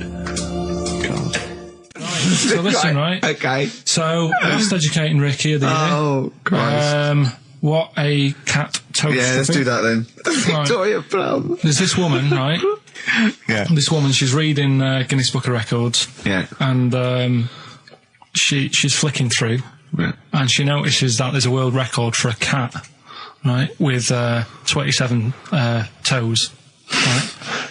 So she reads it and she thinks, well, that's not right, because her cat's got 28. What do you mean a cat's got 28? Her cat's got 28 toes. So she was like, well, hang on a minute, mine should be in there. So there was I missed the very beginning of this. She was Just looking through the Guinness Book of Records. Oh, It says that a the woman. record. A woman was looking through the Guinness Book of The Records. woman with the cat with 28 toes looking Right. through, and it said the record for the cat's toes was 27. She thought, hold on a minute, Ross McWhirter. My cat's got one more than that cat, so go on. Anyway, so she said, the person doing the interview with her said, is it happy? And she said, yeah, it's great, and it's really good in the snow. Right. It gets through a lot of nail varnish. Well, that's what it said, right? It said it's really good in the snow. So I just was thinking, that's it, really. That's not it. That's the end of that story. But Brilliant. But what I'm thinking is, right? It was two cats welded together. No, she said, it's happy. So is the other sort of disabilities where, in a way, it's not all bad? Oh, Christ. No, do you know, like, that book Steve brought in for me? And there was a fella there, wasn't there, who had 3 legs, who was a juggler. And I was like, what's the point of that? What do you mean, what's the point of that? What's the point Well, of he's what? not taking advantage of having 3 legs, is he, being a juggler? Yeah, he said he should be a footballer. Right? So, but in a way, he's used it, hasn't he? He's probably not even that good at juggling. But because he's got 3 legs, people have gone, well, I'll give him a chance. Let's go and see him anyway, see if he's any good. Yeah. Right? So what I'm thinking is he anything else? We've mentioned the midgets today who are good at robbing cars because they can get through the windows like Dukes of Hazzard. Sorry. So listen. I'd just like to say, this is the Radio Authority listening. We are in no way suggesting that one midget's forte in life is robbing cars, but if you're a midget sitting at home feeling sorry for yourself, that you should go out robbing cars. I'd just like to say this is Karl Pilkington talking. The views of Karl Pilkington do not necessarily reflect those of XFM or us. Yeah, but it was a TV programme, so it's not me. I'm just saying what I've seen on That television. you didn't see. That somebody told me about. Yeah, so you could be wrong, just like a lot of your spurious facts that you just see on the internet, you know. I'm just saying. Yeah. So is there anything else? We've seen the fellow with 3 legs. So what you're saying is there a disability that is actually an advantage? Yeah. Right, I mean, okay. Steve mentioned about the disabled loo. They're always really roomy and, like, got multi-gym facilities in them. Multi-gym facilities! Oh, do you know what I mean? Multi-gym facilities! What do you mean, There's Carl? always bars everywhere and that, isn't there? That's not parallel bars. Yeah, That's they to help don't them do get up. gymnastics. They're not in there working Yeah, out. but I'm just saying though. Do you know what I mean? So in a way, they've got that. So always, what I'm saying is, when you look on the brighter side, it's like Elephant Man would have never got up and gone, "Oh, look at me hair today." He would have- Nor do you. no, but do you know what I mean? He would never have that problem. You're a maniac. Forget it. I thought we'd be able to like, get a serious discussion going here. Well, okay then. So this is a serious discussion, is it? Yeah. Okay. Well, let's treat it sensitively then. If you really want a serious discussion and talk about whether there are some disabilities that are an advantage, let's think of some then, shall we? Well, I've said 3 already. Yeah. You can't say if you're deaf, Bobby Davery won't annoy you. That doesn't count as an advantage. Do you understand? Do you know what I mean? Carl's looking at you thinking, that's brilliant. Yeah. Yeah. Well, we'll leave it then. I'll come up with a better feature for next year. We'll bin that. We'll bin that. So, if you've got any We've disabilities... been that like that was going to be a feature. What, you were hoping that would be a spin-off feature? Disabilities are actually Well, it's an another advantage. form of do we need them? It's like... But that's Carl. Think of it. It's like that joke. The bloke that has his weight says good news and bad news. Bad news is we've had to amputate both your legs. What's the good news? The fellow in the next bed wants to buy your slippers. See, that's not an advantage. It's a joke. That doesn't really happen. People don't go, oh, that is good news. Yeah, I'll probably get a quid for him. Do you know what I mean? But the fellow with 3 feet, what would he do? Well, he'd buy a pair and then just nick one of those because they put out one shoe, don't they? Are those, yeah, if you've got one leg, you can nick shoes. Good point, Right, Carl. now I'm getting you thinking. Also, right, I like teaching you stuff. Yeah. And you've done well. So what I'm thinking is, rather than just touching on a topic, sort of giving you a few bits of information on one See, topic. this is what I'd like to do, because the last thing you taught me, I remember, was there was a blind girl, she hit her head and she could see, and that's all I got. Yeah. So if you could go into that a little bit more, that would have been educating me. Well, today we're featuring stuff on World War One and Two, right? Oh, so that's that little title for all this little thing is. What do you think of that then? What do you think of that then? Play a record. So Rick, can I have just thought of a joke? Go on. What's the similarity between Lord of the Rings and this show? They're both rubbish. Sugarcane by Sonic Youth on XFM 104.9. Ricky Gervais, Steve Merchant, Karl Pilkington. Go on, Karl. What's next? Are you going to do your war feature? What is it called? What do you think of that then? You do that now? It annoys me a bit, right? Because we said before Christmas that we'd come back with new stuff. Yeah. Gave you a title to work on, that Ridiculous. Right. You came in today, I said, have you sorted it out? You say no. Steve, you're having a go at me for wanting to get music out of the library for you. Yeah. You haven't got any new ideas. Sure. But you're dissing mine. I'm not dissing yours. Well, I'm a massive fan of them. Good vibe off you. Oh, I think that's very harsh. I just asked you when were we going to have War. Do you think of that? I'm a big fan. I'm excited. Well, it's not that good, to be honest with you. Well, I disagree. It sounds brilliant. Right, well, it's a bit of a tweak of Educating Ricky. Right. Just some information on wars. Yeah. Okay. World War Two. World War Two, all right. The world champion chess player, he helped someone out in the war. It's the detail I like. No, he helped, You know, it's nearly a history programme, isn't it? I was watching those repeats of The World at War. Yeah. That were on in the mornings, you know, incredibly detailed, but they've got nothing on Carl. Did you write a lot of that David Sharma series?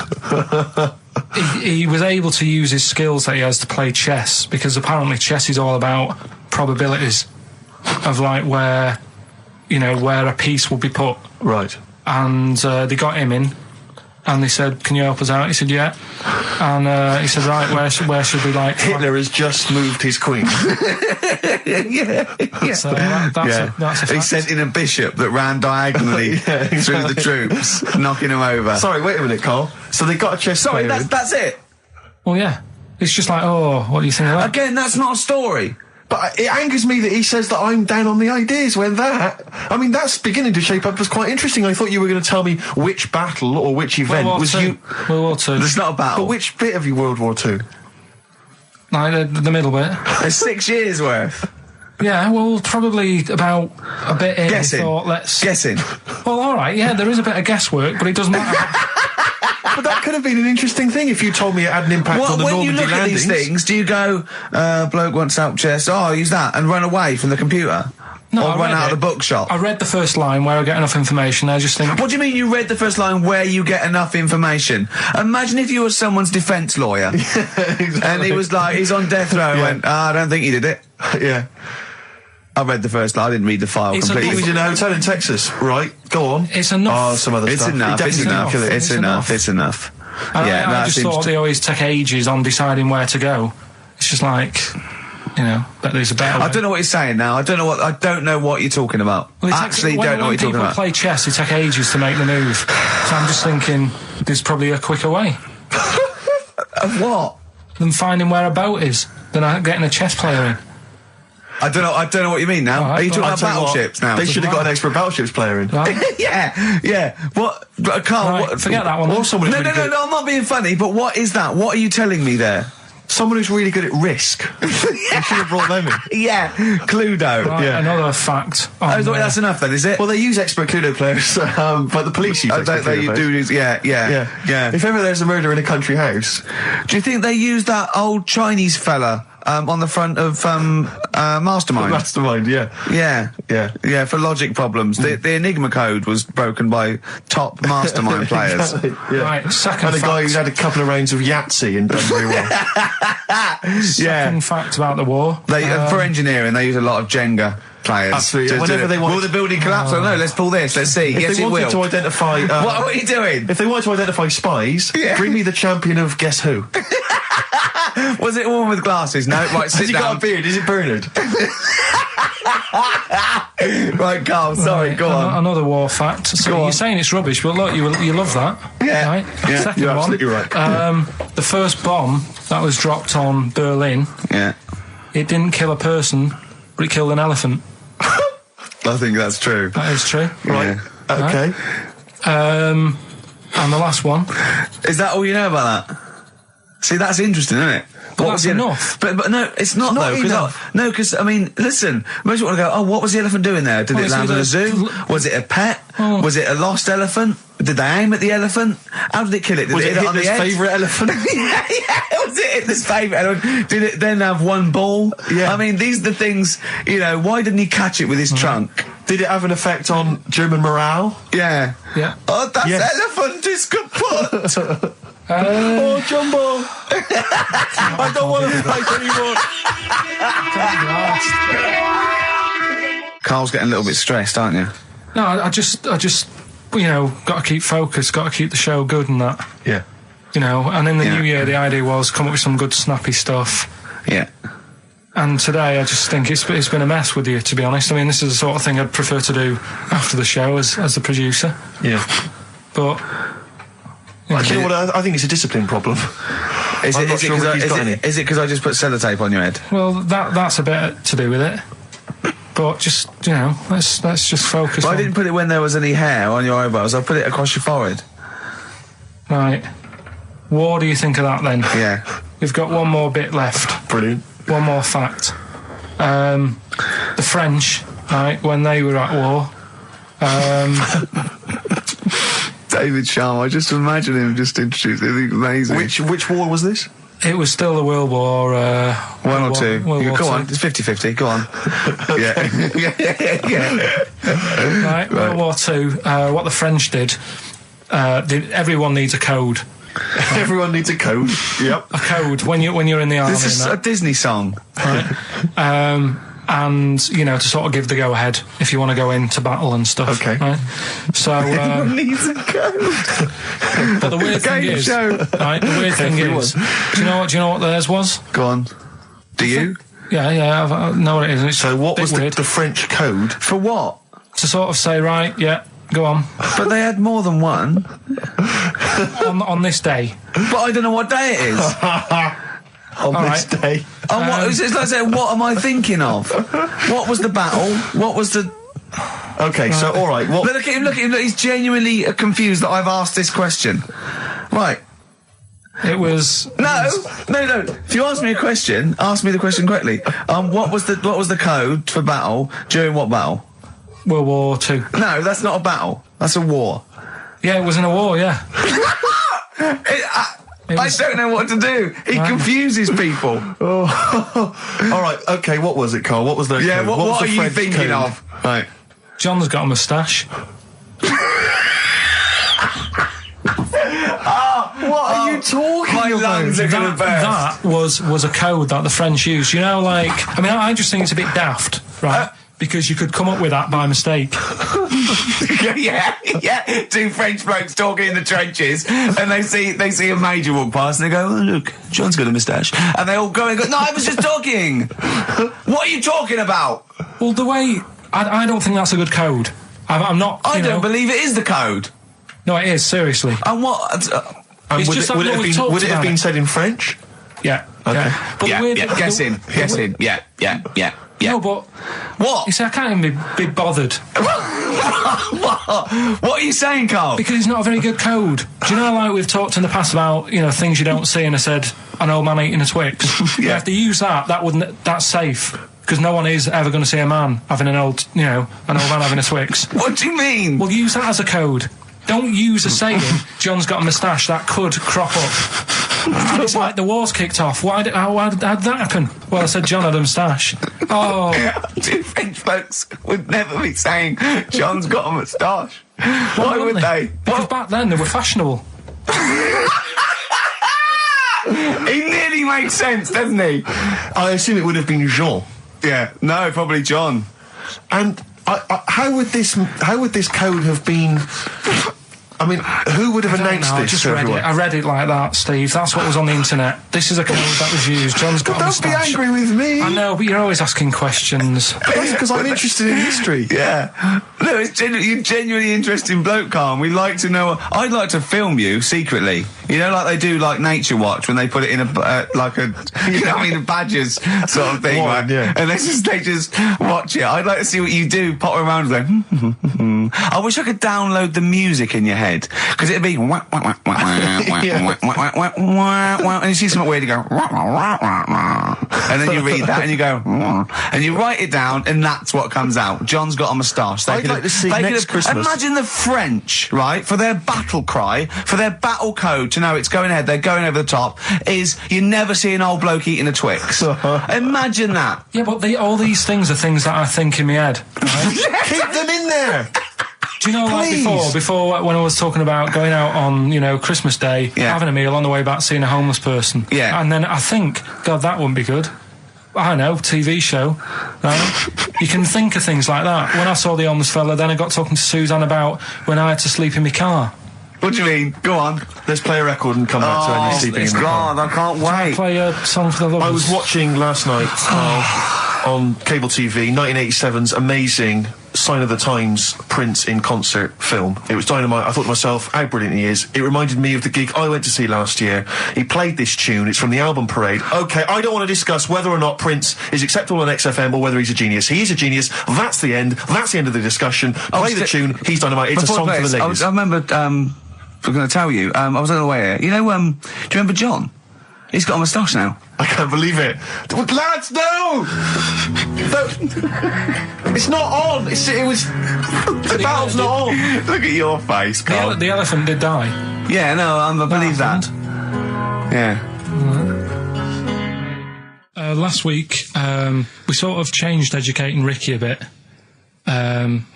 Just a little bit. Don't say we. I don't want to be incriminated in it. Well, changed it in a sense that rather than giving you too much information about different things, it's hard to sort of keep it all in. Yeah. I'm giving you sort of information on one thing. So last week... because some of your stuff was a little bit too intense. My favourite story was there was a blind girl, she hit her head and got better, and I couldn't take all that in at once. So you should really ration some of the education. We sort of started last week war-related stories? Yeah, it was war. Do you think of that then? War, and it was three things. And it was the French battle.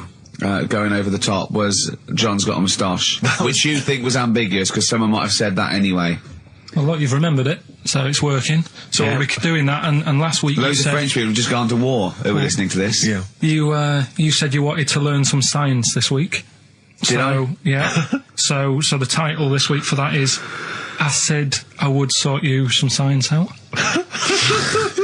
Acid. How long did that take you to come? Listen, well, you know, people love Carl. There's comedians come to me and go, Carl's the funniest man. They absolutely love him, right? But I think we're only seeing half of it, right? If we can get him on television, his face then, when he's told me that title, was like a child at Christmas. Yeah. He was so proud of it. He was excited what I was it was brilliant. It's a bit like when a child's drawn a picture in art class. You know you've got to stick it on the fridge, but you basically think it's crap. Yeah. It's very much like that. All right, Carl? Is that good? Yes. So we'll be doing that. Well, I'll teach you some stuff now.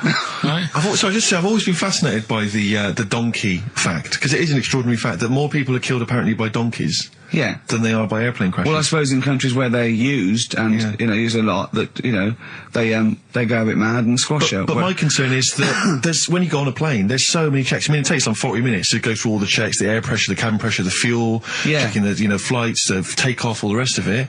Our checks for donkeys. Nothing. Did someone close the gate? I think so. Exactly. That's our is he donkey annoyed? checks. Is he annoyed or not? Yeah. You're not working him too hard, are you? Yeah. He's got his hand. Is there two holes for the ears? Yes. Well, I think that's what's happening. I don't think it's accident. I think they're picking us off. I think they're so annoyed that a nickname for them is ass. Yeah. And they've got to wear the little hat. They've got to ride give kids rides on the beach. And now I think they're just sort of annoyed.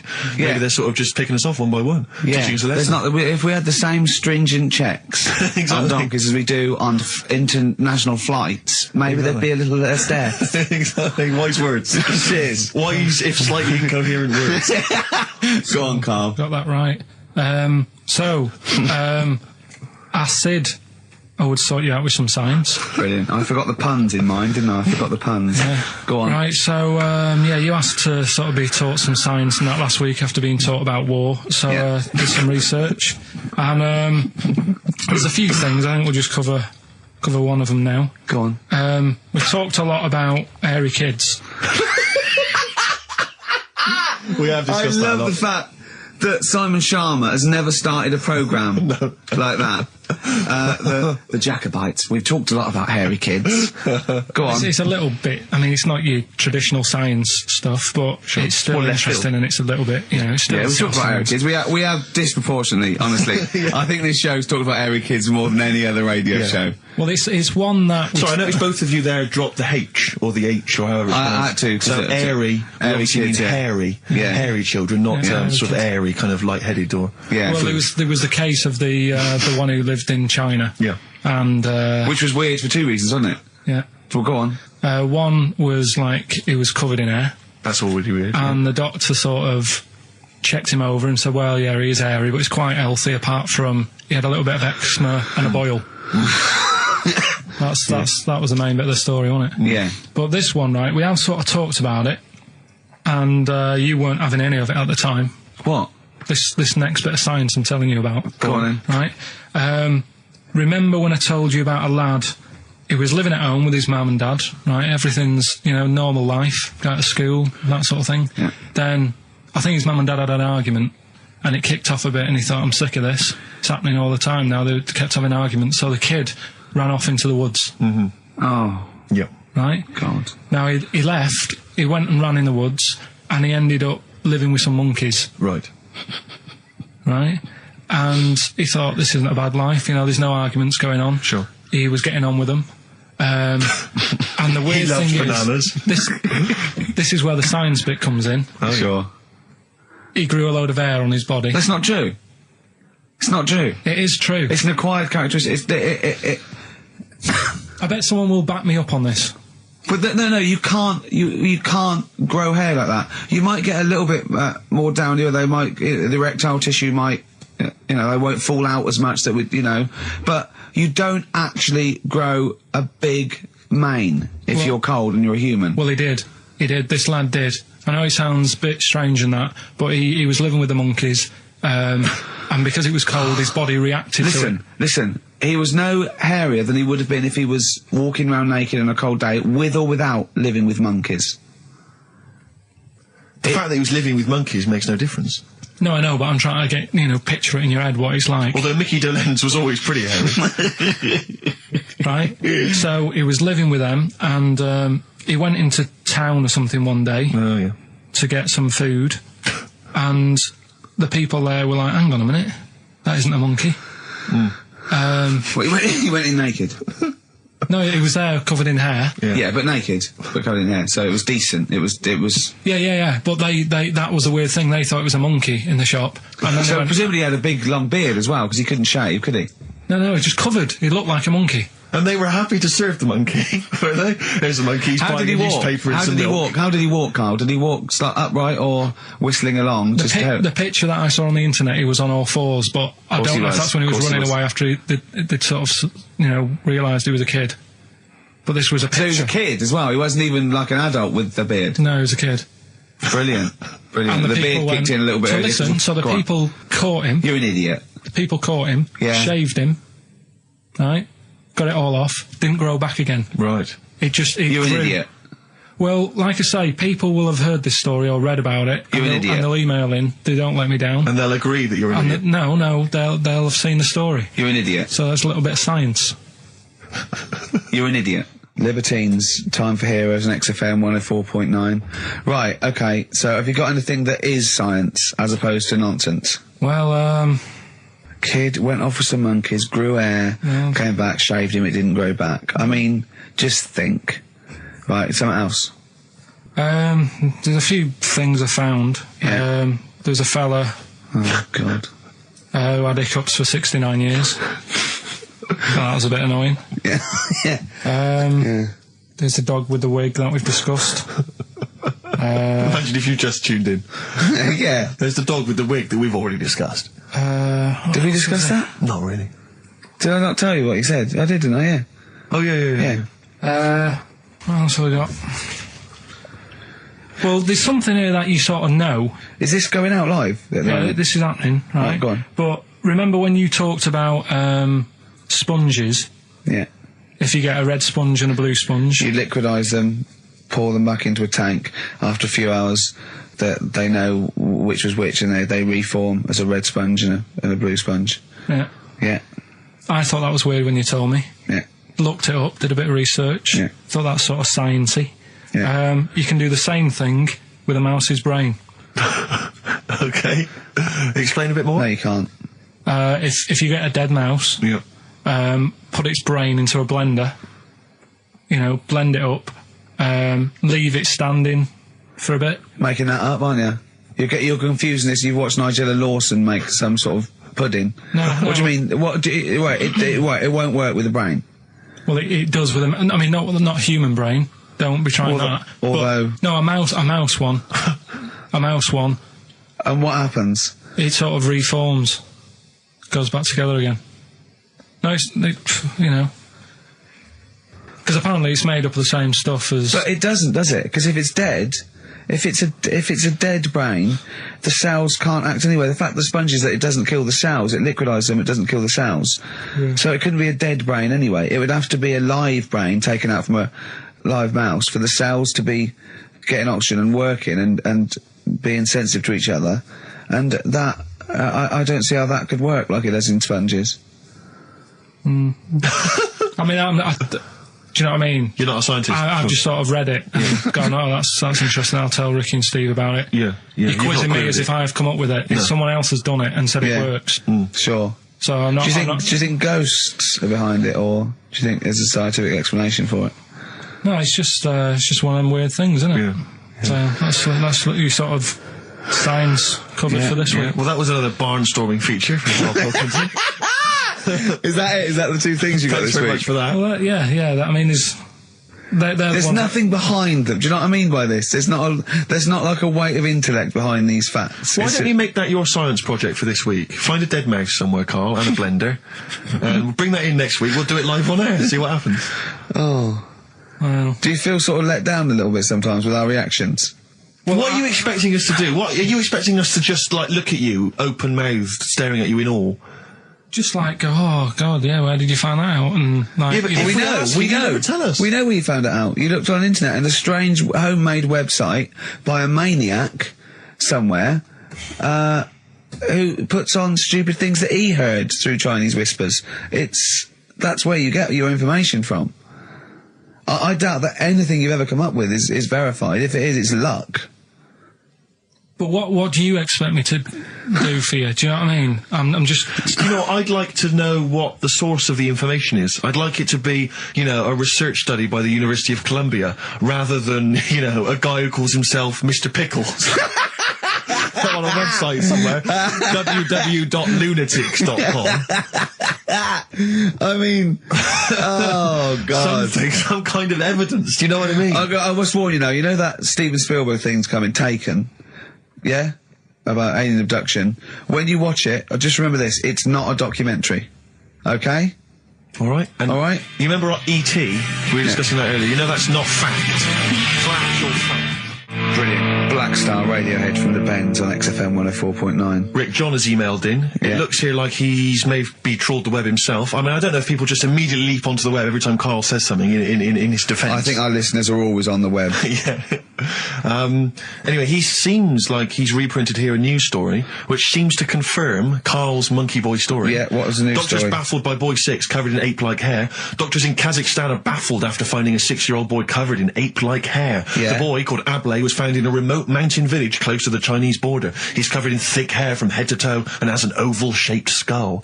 Doctors suspect nuclear radiation or a genetic disorder may be responsible. Fine. But this is an interesting bit here. But sorry, it's not that you could have genetic defects. I've seen lots of people born with long noses, 5 feet, etc. I'm saying You've that been he to wasn't Bristol, normal.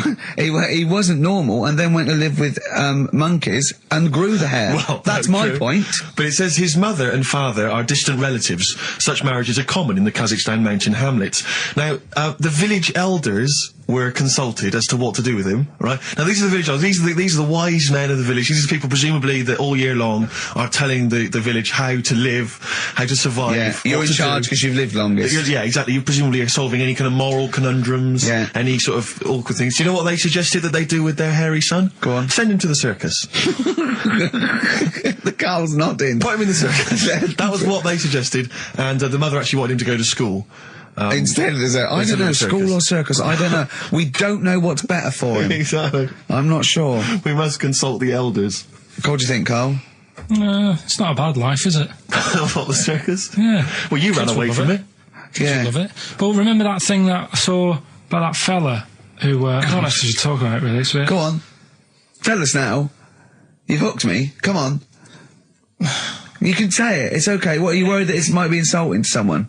Well, it's not nice, but... Well, you're not taking the mickey out of it, you're telling us... Go on. It's just, it was in that book again that you got me. You know, the book full of weird people. Go on. And things that are wrong with them, and hairy people, and... Yeah. Lad with 3 legs and that. There's a fella... basically just a head and a little body on a skateboard. Yeah. Right? Picture of him having a shave. And he was shaving with his mouth bit. With his tongue. Like that on the radio. Yeah. Carl is now doing an impression of a man shaving with his mouth. Yeah. Well, it's just a head, bear in mind. He's doing an impression. Imagine a head with a very tiny body on a skateboard shaving with its tongue. That's what Carl was doing. And he was depressed because he kept getting hats for Christmas. but if you were him, you would just grow a beard, wouldn't you, rather than... Oh, well, rather than go through all But that he'd get hassle. it caught in the wheels of his skateboard. The what's the name, though? Do you remember last week how we were talking about the hairy kid? And, I think that's every week, Carl. That doesn't narrow it down. Alright, well, we were talking about that hairy kid in the woods, and did a bit more research this week. Okay. Found a good story out about a monkey. Right. Which I'll told Ricky a little bit about it. Tell me, come on, tell it now. No, no, Well, I reckon we should keep this. It sounds exciting stuff. That's got 'em, right? So we'll be doing that. We've got Hook the audience. we've got Rockbusters again this week. Yeah. We've got Do We Need 'Em? Yeah. What are you trying to get rid of this week? Cockroaches. Right, good one. I can't think of a reason to keep them. Looking into that, let's sort the matter out. That's coming up. Excellent. We've got, I'm teaching you some more stuff. Oh, yeah? Yeah. He phoned me up today. Yesterday it was. He knows he's been researching, like, just educating Ricky. He said, what do you want to know about? I don't know. He said, you interested in space? And I went, yeah. Phones me 3 hours later. He went, no, nothing about space. I went, what? He said, I couldn't find anything interesting. I said, you couldn't find anything interesting about space? Yeah. It's big. It's pretty interesting, Carl. He went, It's big, but there's nothing there. That's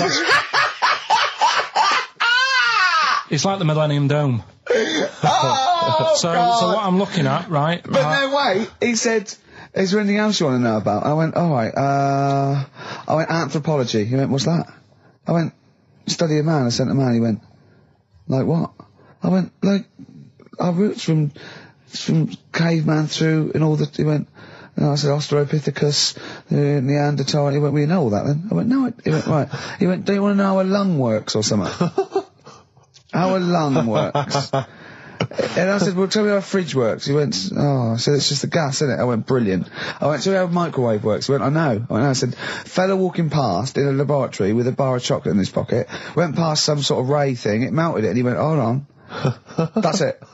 That's explained to me how a microwave works. Right. So today we're doing sort of medical-ish type things under the banner of colon then, educate me. Oh, God. Do it again? Colon then, educate me. Brilliant. Brilliant. So that's like, go on then. So colon. Brilliant. So that's a little heading. You're going to be learning 3 things sort of medical-ish before 3 o'clock. Yeah. Is that it? Yeah, do you want to... Pretty much, yeah. A bit of suede? Come on then. How many O'Reillys are there, do you think, in Ireland? Little task for you. Right, educate me, Carl. Right, well, Go like on, I then. say, right. Educate me. Well, what we're looking at this week, we've done war, we've done We've nailed that. We've nailed war. We summed up war with a little French bloke whose battle cry was "John's got a moustache." Right. So, and last week we did science. What would you do on science then? Airy kid. Brilliant. Right. Yeah. So this week we're looking at medical problems. I'm sure we do Airy Kid every week. medical problems then. I've got a couple of things under the banner of colon then educate me. Yeah. We've got, this is interesting, right? Do you know if you have an operation on your brain, right, what they do is, I mean, this is why I'd never go to the doctors. I don't like doctors because this sort of stuff freaks me out, right? They can operate on your brain, and what they do is they put you to sleep first, cut your brain case open. Your skull, yeah. The brain case. Yeah, yeah. And then wake you up and operate on you. So you sat there with your head open, messing with your brain, and you don't feel anything. Well, there's no nerve endings, is there, in the brain? But still, it's not right, is it? What, you think they do it for fun? No, they but go on, Reg, wake him up so he all freaks out. well, is it necessary that you're awake, do you think, or... Well, they need the brain active, don't they? Yeah, but it is when you're asleep, you're having mad dreams. I had a mad dream the other day. Go on. No, I might tell you about it later, but there's no sense to it. But, so your brain's still... Where is this conversation? Yeah, I mean, it'll turn out, I go, no, Carl, I was there, that wasn't a dream. Yeah. No, but... So, I mean, if I had an operation...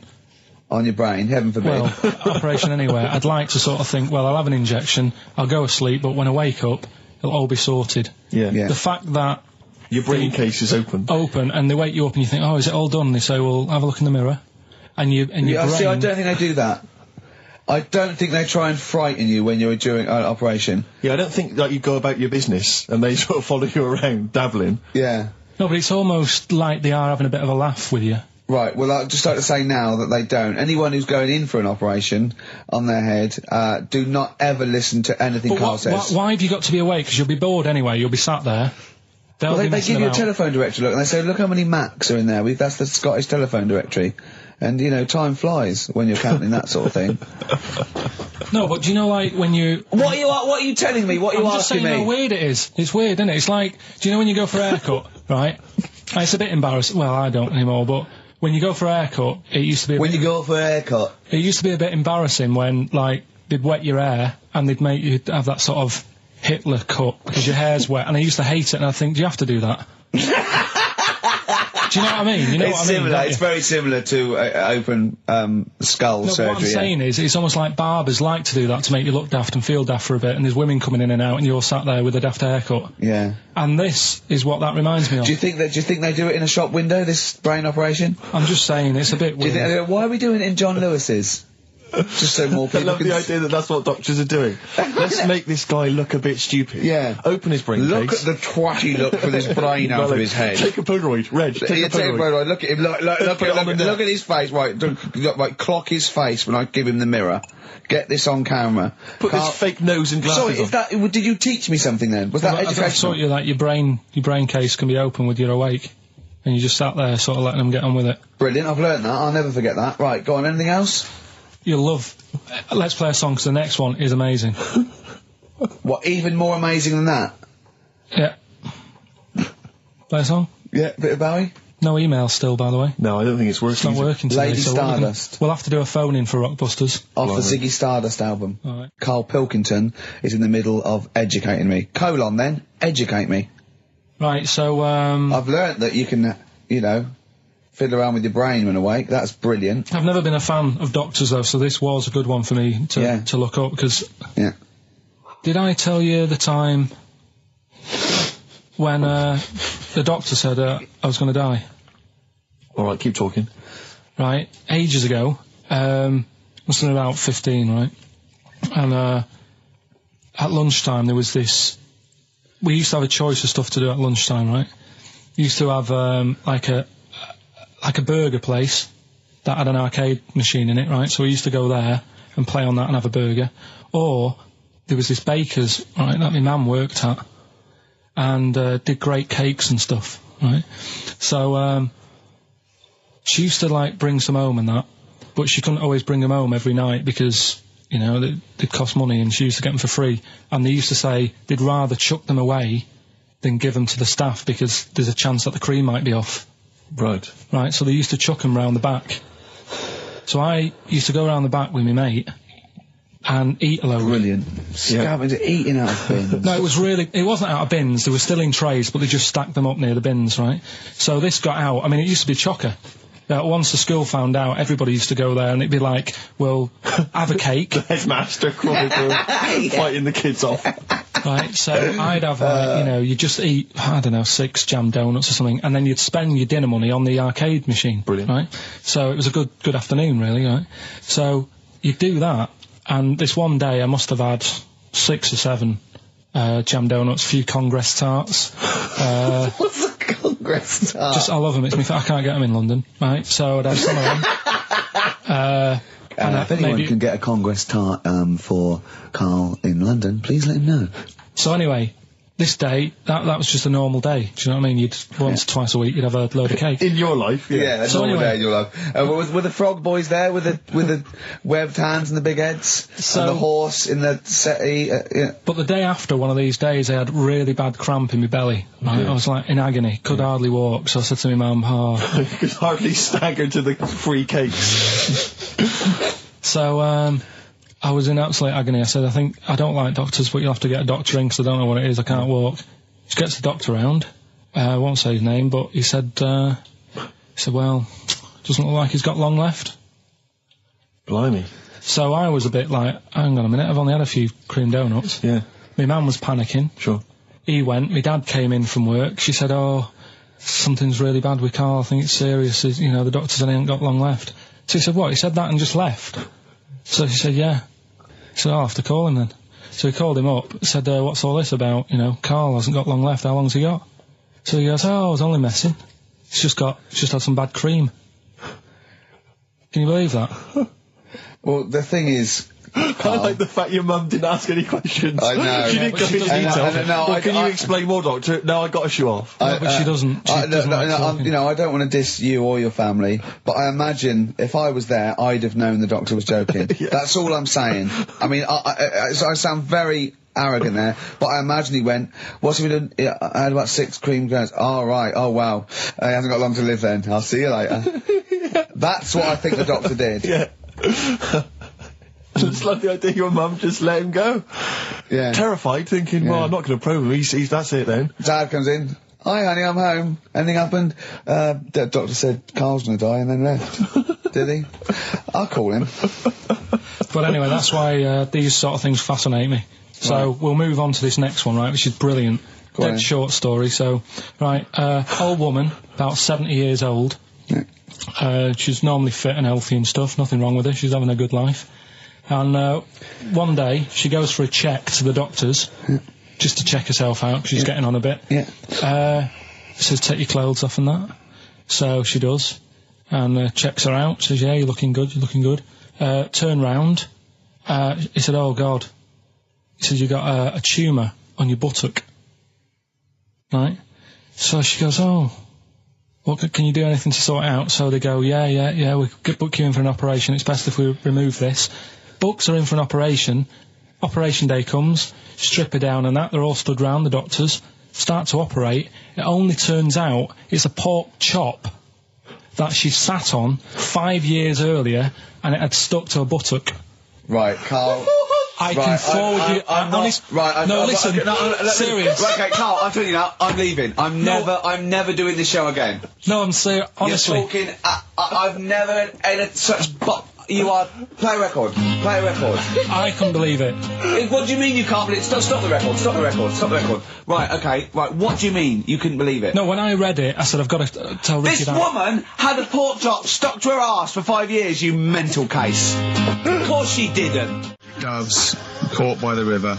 People are going to think you're thick, Karl. Well, they can think what they want, because if they do their own research, they'll probably find the story. Because it won't have happened that many Karl, times. think about it. I mean, how could an old woman have a pork chop stuck to her arse for 5 years? She said she couldn't remember even making one, so she was as surprised as the doctors were. But hold on though, she presumably must have sat on it naked. Yeah. Didn't that bring back any memories? I know it's weird, but... Karl, Carl. But why would it stay there? Why wouldn't it fall off when she had a bath or a shower? Grease. What about a bath? But why didn't the doctor realise that when he first looked at it? Yeah. Was he not paying attention when he said, I think it's a tumour? Didn't it not look a bit listen, mental? think about it. A pork chop stuck to your arse for 5 years. You're naked, you sit on a pork chop, you go, nothing. Yeah, no, there's nothing weird about that. I can't feel anything. Even if you had a dead leg, the time you that pork chopped it. What else you got dressed? Well, she might have not have done that much. She's old. She probably just sat down and didn't move for a bit. And over time, it's stuck. And then What do you mean over time it's stuck? Do you think the longer something there, the more it stays there? Look, I know that's why The I pork picked chop it. goes, well, we've been here a year. Richie, We're that's not going why to I move picked now. it. I don't think we're going to move now. I'm quite, attached to this buttock. I think I'll stay here for another 4 years until some doctor works it out. I love the idea they got her into hospital, they gave her the bed baths, they got her ready for the operation, they laid her out. They were And just then- right to take get the scissors or the knife, make the incision, hang on a minute. This is a pork. This is a Bring pork me a frying chop. pan. This is a pork chop.